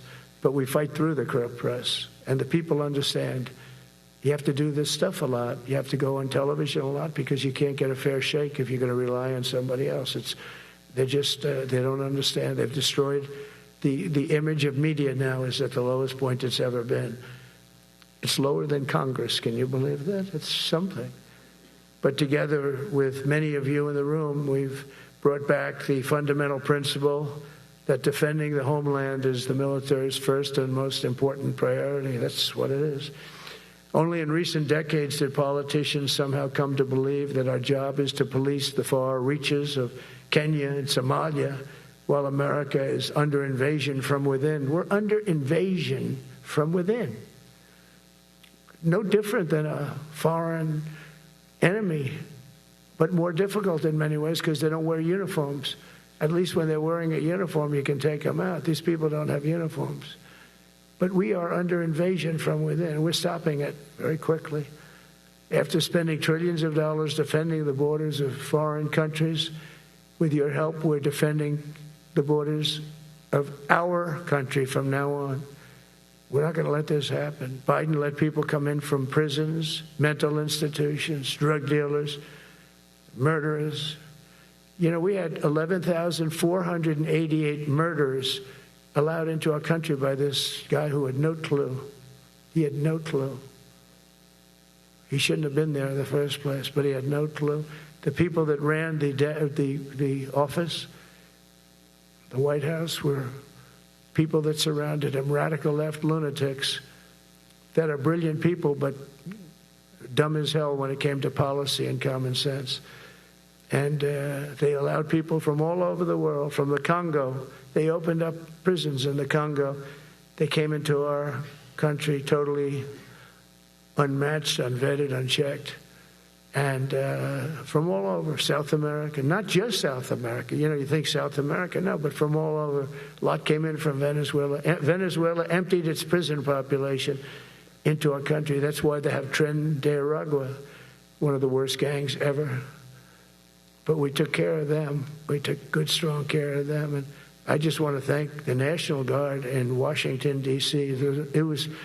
It's embarrassing to say this. Now I can say it because we solved it. But Washington, D.C. was the most unsafe, most dangerous city in the United States of America. And to a large extent, beyond. And beyond that, you go to Afghanistan, they didn't have anything like that. You go to countries that you would think there's problems, they didn't have that. And now Washington, D.C., after 12 days of serious, serious intensity, we took out 1,700 career criminals. If you have 5 career criminals, they can make your numbers look very bad because they'll commit many crimes a day. But we took out 1,700, and they took them out. There was no doubt who the boss was. They did an unbelievable job. Then they started even cleaning. I said, I don't want them doing that, sir. They were cleaning it up. I drove through it 2 days ago. It was beautiful. People are walking down the street holding hands, man and wife, coming from Iowa. They're not worried about being shot. Washington, D.C. is now a safe city. In fact, I went out to dinner with my crew. I haven't done that. In theory, I wouldn't do it. And I felt totally safe. And nobody's been attacked. Nobody's been hurt. Washington, D.C. went from our most unsafe city to just about our safest city in a period of a month. We had it under control in 12 days, but give us another 15, 16 days. It's perfect. And people other than politicians that look bad, they think, the Democrats run most of the cities that are in bad shape. We have many cities in great shape, too, by the way. I want you to know that. But it seems that the ones that are run by the radical left Democrats, what they've done to San Francisco, Chicago, New York, Los Angeles, they're very unsafe places. And we're going to straighten them out one by one. And this is going to be a major part for some of the people in this room. That's a war, too. It's a war from within. Controlling the physical territory of our border is essential to national security. We can't let these people in. We had no people enter in the last 4 months. 0. Even I can't believe that. We had millions coming in, pouring in. 25 million all told. And of those 25 million, many of them should never be in our country. They would take their worst people and their people from prisons and jail, and they'd put them in a caravan, and they'd walk up. CNN was interviewing one person. Oh, why are you coming? I want freedom. Good. Were you in jail? Yes. For what? Murder. He said, you had to see this anchor, a young woman. She's like, I couldn't believe. She'll probably lose her job. But because the left doesn't want to hear that. But we're running it based on common sense and based on love of our country. But I want to salute every service member who has helped us carry out this critical mission. It's really a very important mission. And I told Pete we should use some of these dangerous cities as training grounds for our military, National Guard, but military. Because we're going into Chicago very soon. That's a big city with an incompetent governor, stupid governor, stupid. They threw him out of his family business. He was so stupid. I know the family. He becomes governor. He's got money. Not money that he made, but he ran for governor, he won, and now he criticizes us all the time. And last week they had 11 people murdered, 44 people shot. The week before that they had 5 people murdered, 28 people shot. Every weekend they lose 5, 6. If they lose 5, they're considering it a great week. They shouldn't lose any. You shouldn't lose any. This is civilization. And he's always up there saying, we're in very good shape. We don't need the military. No, they need the military desperately. How about Portland? Portland, Oregon, where it looks like a war zone. And I get a call from the liberal governor. Sir, please don't come in. We don't need you. I said, well, unless they're playing false tapes, this looked like World War II. Your place is burning down. I mean, you must be kidding. Sir, we have it under control. I said, you don't have it under control, Governor, but I'll check it, and I'll call you back. I called her back. I said, this place is a nightmare. It's certainly not the biggest, but it's one of the worst. It's brutal. They go after our ICE people who are great patriots and Tough job, too, but they love it. They love it because they're cleaning up our country. And so you look at some of the things where they took over parts of Seattle. They actually took over a big percentage of Seattle. Think of that. You remember that. That was a while ago. And I sent in the troops, and they were gone. As soon as I sent them in, when we send in the troops, if you have a real leader that says you got to do what you have to do, I put that out the other day. You got to do what you got to do because we don't want our people hurt as they stand by. I was watching during Biden, there were troops standing up like this, brave, standing up at attention, the way I should stand all the time.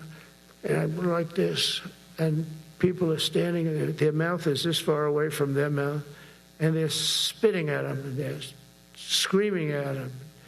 And that soldier standing there, he wants to knock the hell out of the person, but he's not allowed to do anything. So they just stand there and they get abused. And a woman was this far away from his face, and she starts spitting in his face, and he's not allowed to do anything. If it's okay with you, generals and admirals, I've taken that off. I say, they spit, we hit. Is that okay? I think so. They spit, it's a new thing. They spit, we hit. How about the cars, where the cars are coming out? They get brand new cars, Border Patrol, ICE, beautiful, nice new cars. And they're driving along, and they have to go through a gauntlet of rocks being thrown at the car. So here's this beautiful brand new car. By the time it goes 100 yards, it's destroyed. These guys have pretty good arms, some of them. And they're throwing bricks at full force into the window and into the car. It looks like it's a war zone. And I said, never let that happen again. From now on, if that ever happens, and I say it here, you get out of that car and you can do whatever the hell you want to do. Because those people are you can die from that. Those bricks go through the windows. You can die. They'd like it to. They'd like it to go through the window. But this was a couple of months ago. They just kept driving, and bricks are hitting the car. And I said, why aren't they stopping? Because they were under orders from the past administration, never stop. But that's different with us. We stop. And since I gave that order, we haven't had that problem. It's very interesting. It's amazing. It's just like in Venezuela. You've seen the boats going. We can't find any more boats. They're carrying drugs, massive. Every boat kills about 25,000 people. That's what they have. They had fentanyl mostly and a lot of other drugs. And we take them out, and we've taken out 4. And it's on air. Everybody gets to see it. Not that we like to do that, but every boat kills 25,000 on average. 20. Some people say more. You see these boats, they're stacked up with bags of white powder. That's mostly fentanyl and other drugs too. And now we have a problem. General Kane says, sir, there are no boats out there. Not even fishing boats. They don't want to go fishing. I don't blame them. There'll be no fishing today. But it's amazing what strength will do, because what we want to do is stop drugs from flowing into our country. It's destroying. We lost 300,000 people died last year. Everybody knows friends, many friends probably, that you lost a child, or adults too, but you lost a son or daughter because of what's coming into our border. And we're making it very hard. Oh, and we haven't even started yet. Last month I signed an executive order to provide training for quick reaction force that can help quell civil disturbances. And this is going to be a big thing for the people in this room, because it's the enemy from within, and we have to handle it before it gets out of control. It won't get out of control. Once you get involved at all, they all joke. They say, oh, this is not good. You saw it in Washington. We had gangs of Tren de Aragua with 10, 12, 15 kids, and these military guys walk up to them, and they treat them with disrespect, and they just got pounded. They just got pounded. The gang just pounded, then thrown into paddy wagons and taken back to their country. Some are so dangerous we don't want to even do that, because we don't want to. Some of stone cold murderers, we don't have the confidence, even though they're not coming back very easily. We don't have the confidence. We put them in jails. But these service members are following in a great and storied military tradition, from protecting frontier communities to chasing outlaws and bandits in the Wild West. And our history is filled with military heroes who took on all enemies, foreign and domestic. You know that phrase very well. That's what the oath says, foreign and domestic. Well, we also have domestic. George Washington, Abraham Lincoln, Grover Cleveland, George Bush, and others all used the armed forces to keep domestic order and peace. Many of our leaders used the military to keep peace. Now they like to say, oh, you're not allowed to use the military. And you know what the people say? The people in those cities where they're being raped and shot and beat up, you know what they say? We love the military. You ever see where they interview the people on the street?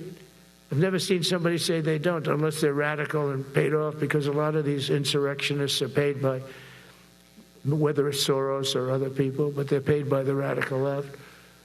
So today I want to thank every service member from general to private who has bravely helped us secure the nation's capital and make America safe for the American people. It's amazing. The whole world is watching. Everybody in the White House, they come up to me, young women, sir, thank you. I know immediately what they're thanking. They don't have to say it.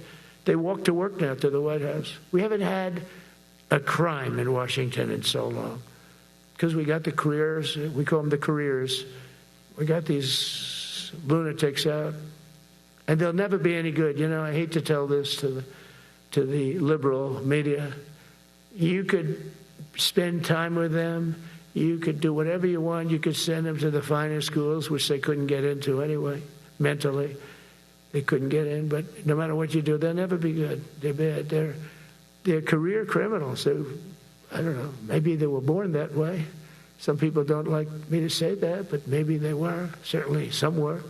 Together with the leaders here today, we're also restoring a needed focus on defeating threats in the Western Hemisphere. Throughout this region, cartel terrorists have been allowed to wage a relentless campaign of death and destruction on our country, all because we had weak leadership on top.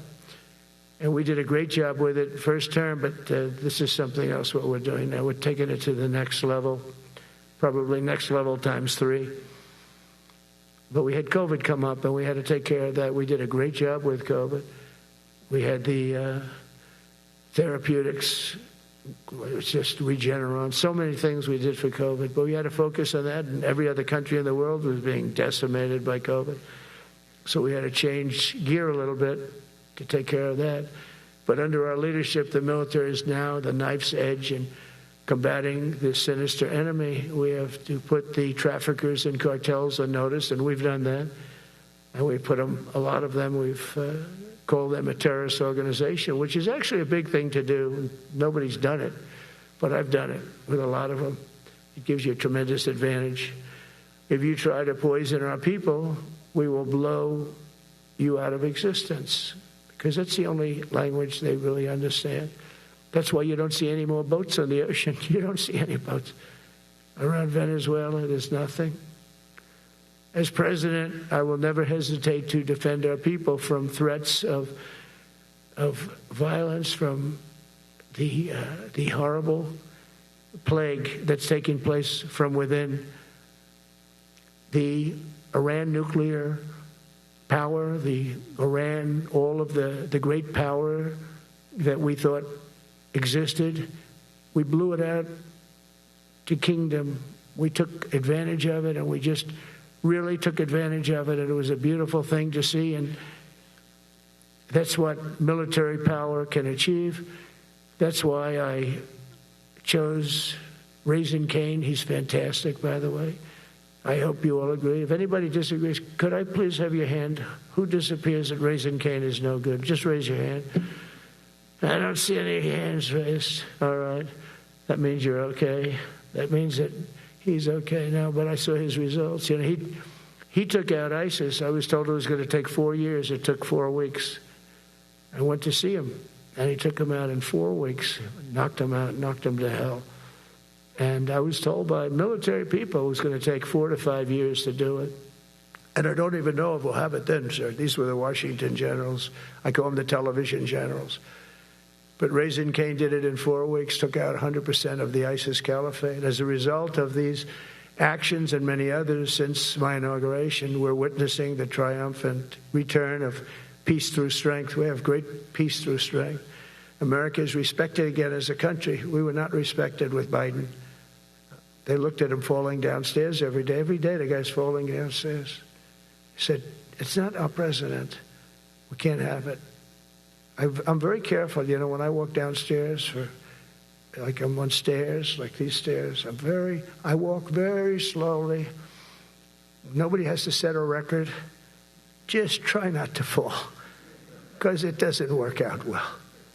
A few of our presidents have fallen, and it became a part of their legacy. We don't want that. You walk nice and easy. You don't have to set any record. Be cool. Be cool when you walk down, but don't bop down the stairs.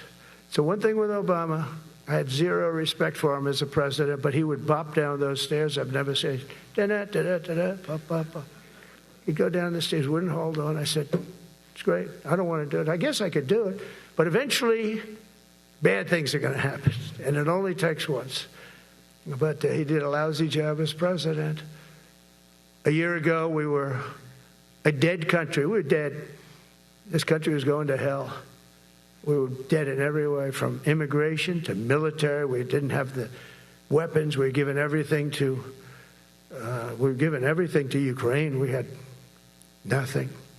And by the way, I have to tell you, now, as you know, I went over and I met with NATO, and NATO raised from 2 to 5, which everyone said 5% of GDP. Millions and now trillions of dollars are pouring in.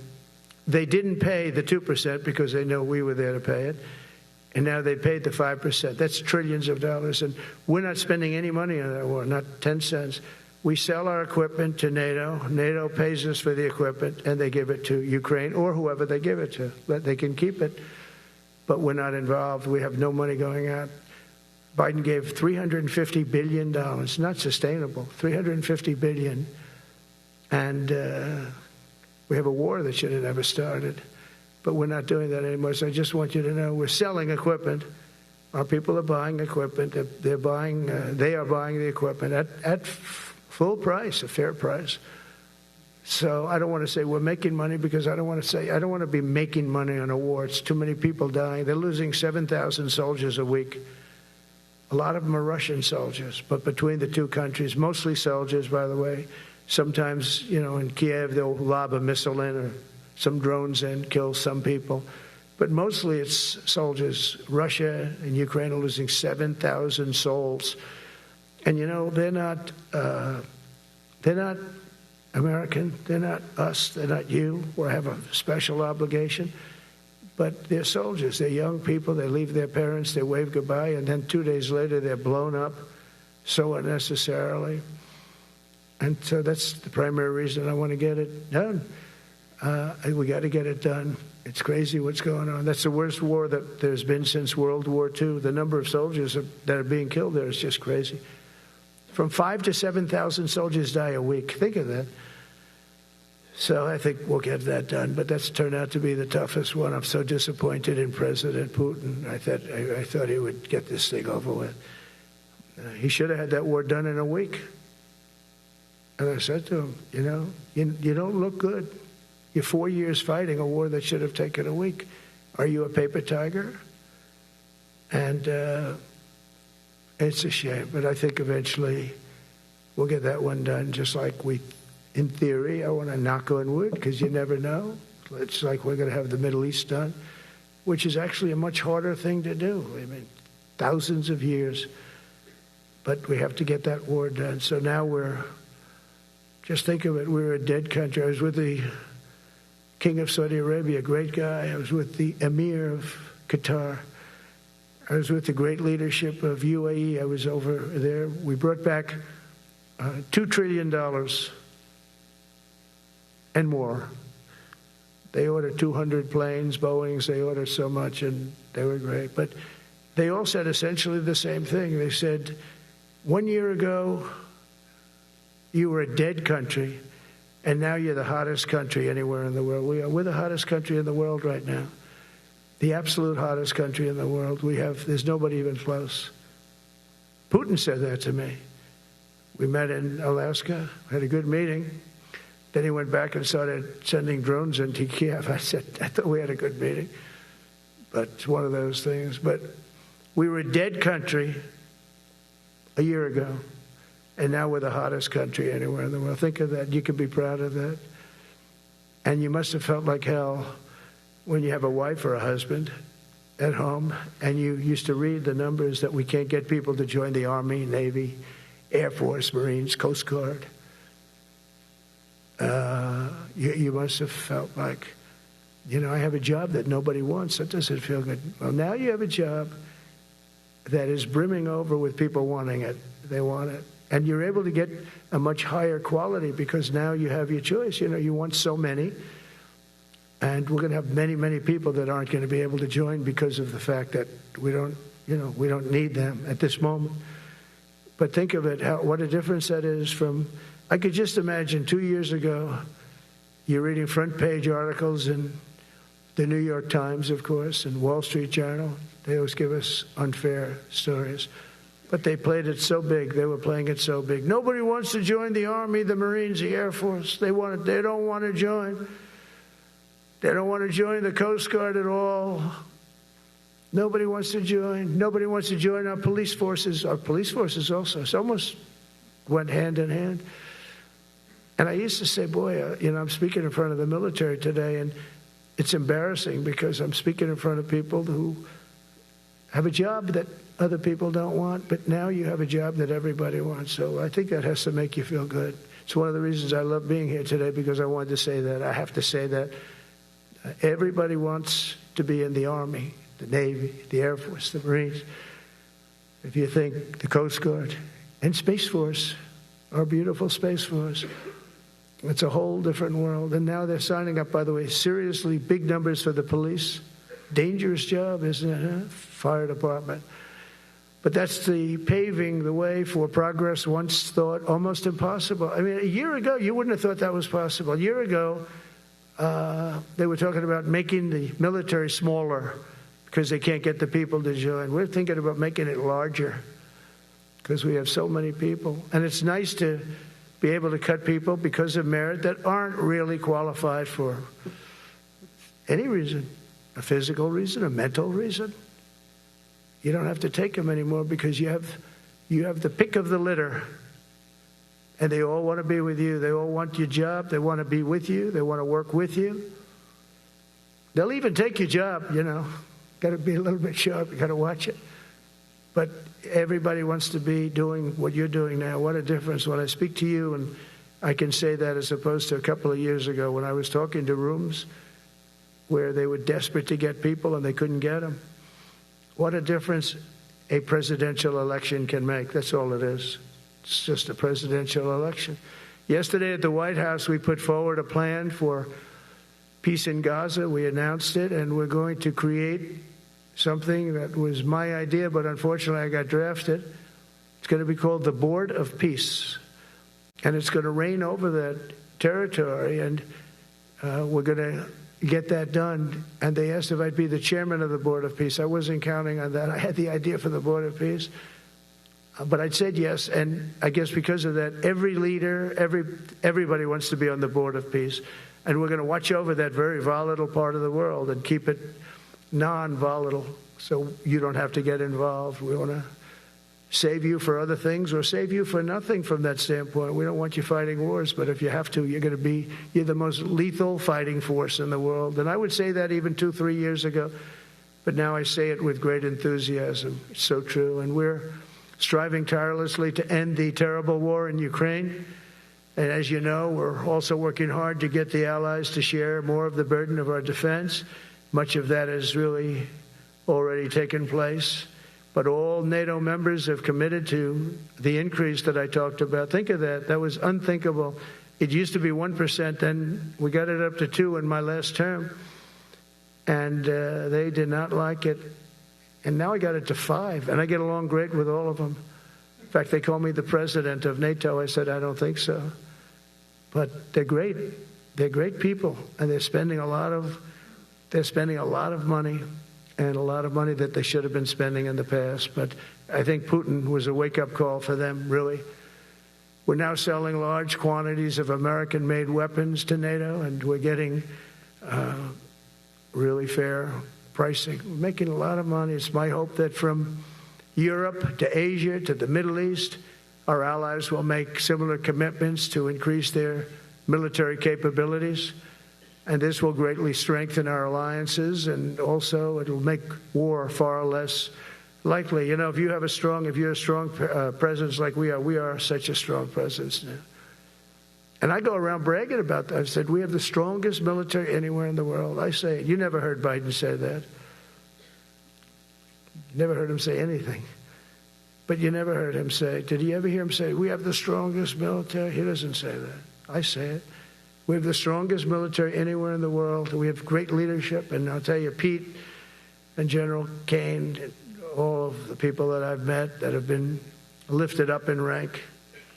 And we got many of them out of here, too. I'll be honest with you. Didn't like doing it, but we got many of you out of here because we weren't satisfied. We know everything about everybody. It'll also help the United States rapidly rebuild our defense industrial base. Each of you can play an important part in getting allies to do their part. So to that end, Secretary Hegseth will soon be announcing major reforms to streamline military acquisitions and expedite foreign military sales. We have tremendous numbers of countries that want to buy our equipment, and, you know, in many cases it takes too long. They're backlogged. We're backlogged on all the equipment, which is something that's new to us a little bit. And I told those companies, you better get your ass going, because we're selling you a lot of equipment. We're getting countries to buy your equipment. You got to produce the equipment. Some of the countries, I'm not going to mention, but some of the countries are buying a lot. And that's a good thing. They're on our side. 95%. I'll never say 100% because they can always turn, right? You know about that. But they're on our side. The problem is we have to get the companies that make this equipment, and we make the best equipment in the world, but they got to make it faster. We have orders for the F-35. We have orders for everything. The new F-47. We have orders for everything.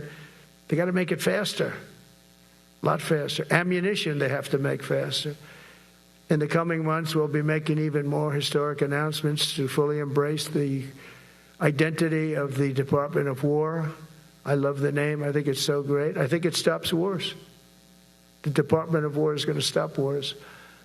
If we are as ruthless and relentless as our enemies, the United States Armed Forces will be totally unmatched in the future. We have a group of enemies that are very ruthless and very smart, but they can't match us. They can't match us. They don't even come close to matching us.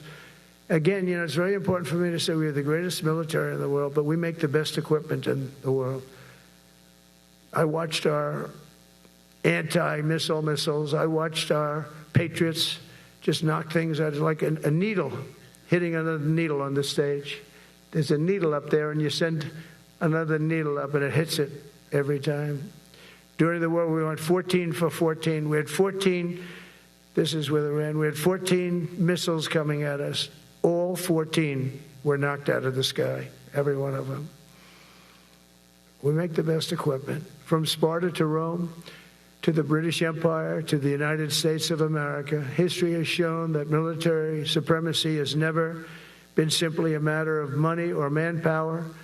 At the end of the day, it is the culture, spirit of our military that truly sets us apart from any other nation.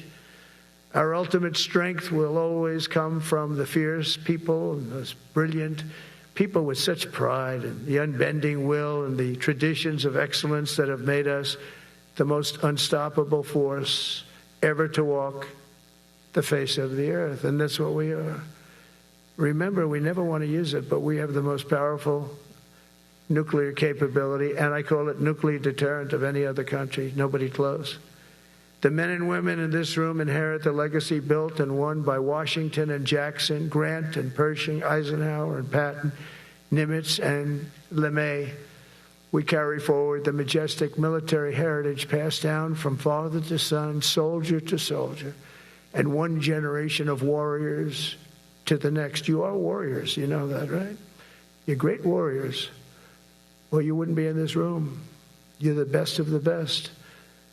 From Concord Bridge to Fort McHenry, from Gettysburg to Manila Bay, from Normandy to Sicily, and from the jungles of Vietnam to the dusty streets of Baghdad, America's military has charged into hellfire, climbed up jagged mountains, crossed roaring oceans, and thundered across open deserts to defend our flag, our freedom, and our homeland. Nobody does it like you. Now we are discovering American muscle, reasserting American might, and beginning the next story chapter in American military legends and lore. That's L-O-R-E. It is lore. When it comes to defending our way of life, nothing will slow us. No enemy will stop us. They cannot stop us. And no adversary will stand in our way. They won't stand in our way. We don't want them to stand in our way. We don't want to even put them in that position, but they're not going to stand in our way ever again. You'll never see 4 years like we had with Biden and that group of incompetent people that ran this country that should have never been there. Because we are the United States military, the best, the boldest, the bravest that the world has ever seen, that the world has ever known. With leaders like we have right here in this beautiful room today, we will vanquish every danger and crush every threat to our freedom in every generation to come, because we will fight, fight, fight, and we will win, win, win. I want to just thank you once again, and God bless the United States military, and God bless America. God bless you all. Thank you very much. Thank you.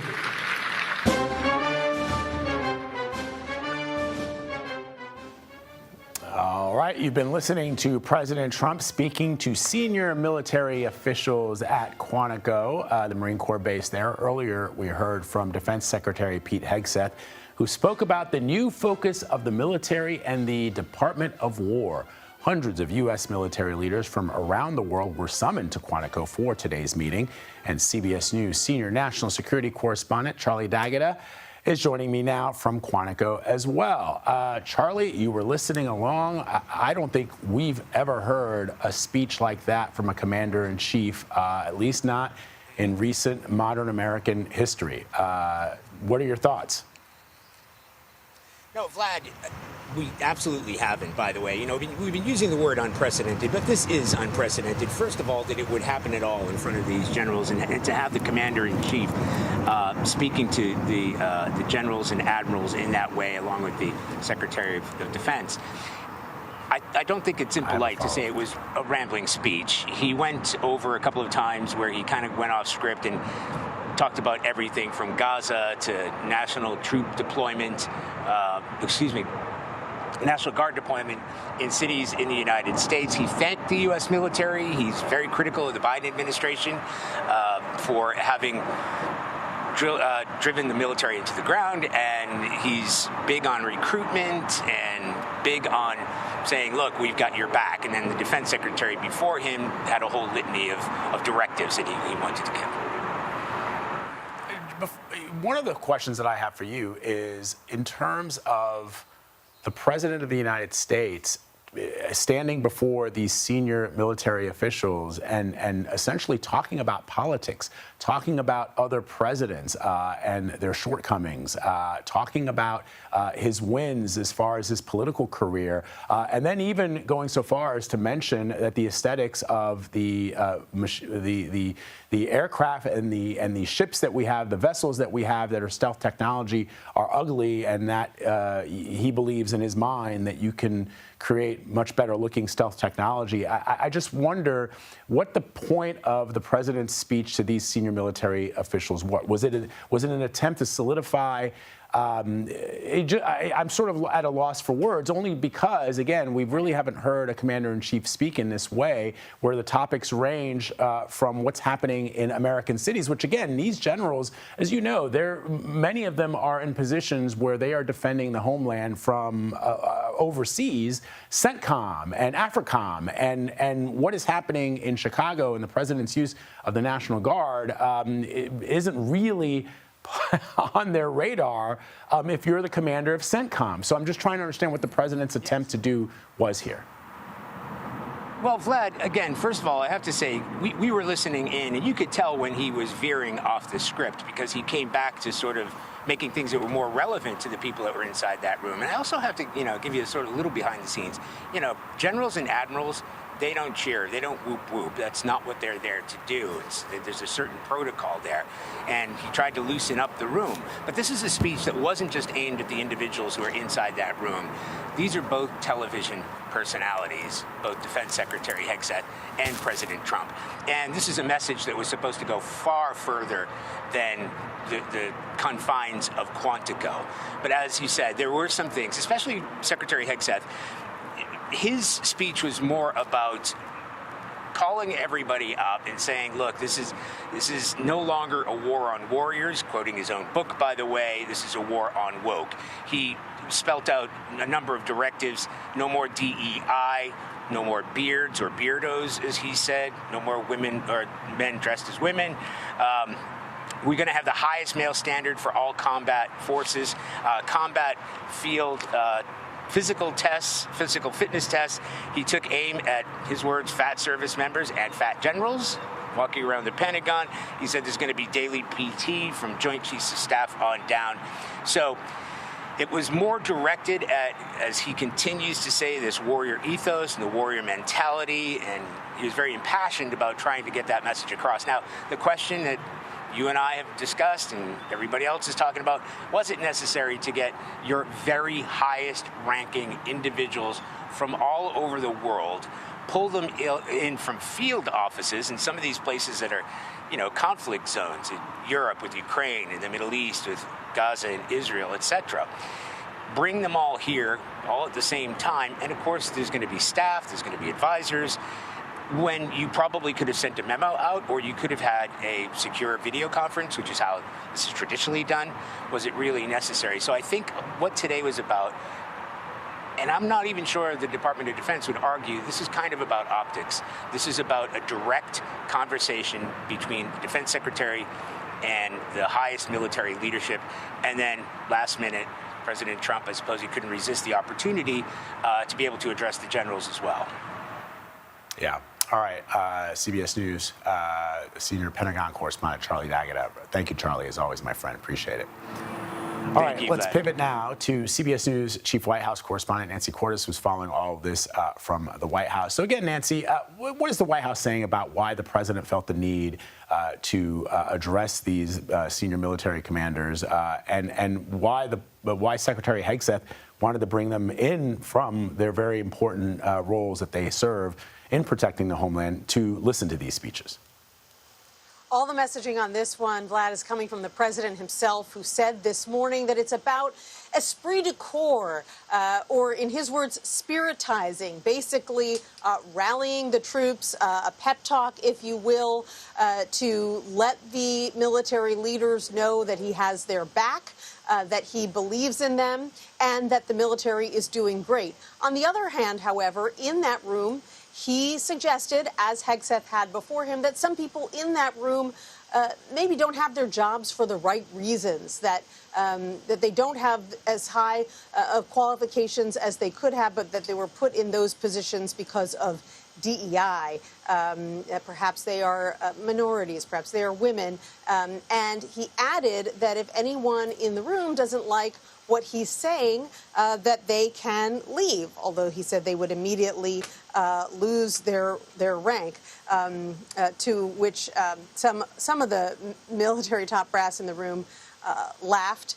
But beyond that, there was not a lot of reaction from this crowd. As Charlie pointed out, military generals and admirals don't tend to do a lot of cheering at these types of things. It would typically be considered unbecoming. Typically, they don't attend political speeches, but that's what they heard, not entirely from the president. But I would say out of the hour or so that he spent speaking, perhaps a third to a half was relevant to them and to the military. And beyond that, he kind of went into his greatest hits, talking about how the U.S. is now a hot country and it was dead a year ago. He talked about the fact that he wants to use thicker paper, the best kind of paper, when he signs documents. He talked about how much everyone loves his signature. He talked about his desire to win the Nobel Prize. He once again repeated his false claim that he has now ended 8 wars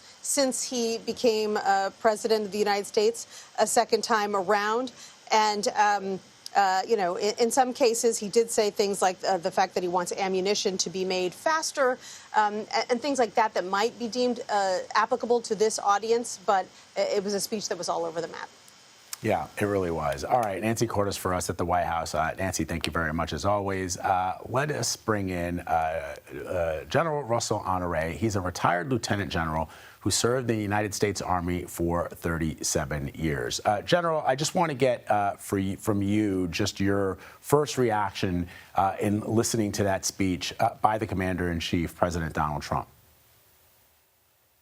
I think it was an honor always to, as a general officer, be in the presence of the president. But I think President Trump used this. He spoke at about the 4th grade level, very basic language. And he played most of his greatest hits with a lot of self-praise. He took about 15 minutes of substance and turned it into almost a 1-hour speech, talking to the generals and admirals.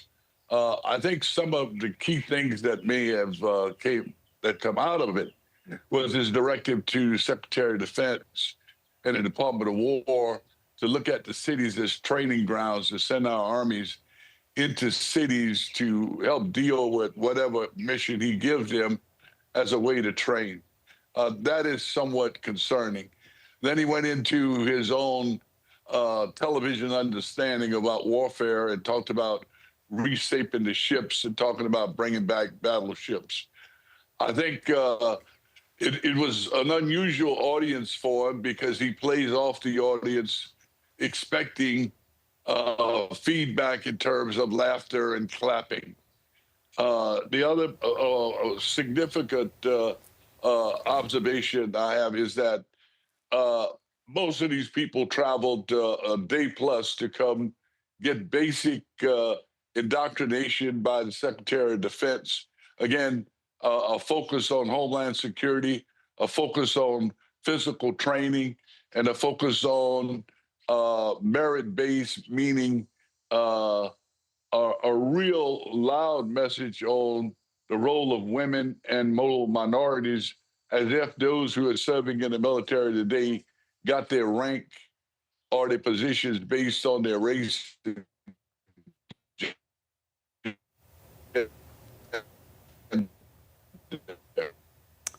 I think we're having a little bit of an issue with your audio there, General Honore. But yeah, and that was sort of my going to be my follow-up question to you, which is, at this level, you are a retired 3-star general in the United States Army. A lot of these men and women are sounds like we've lost General Honore's feed. But General Honore, thank you, sir, for taking time to speak with us, and of course, thank you as always for your service.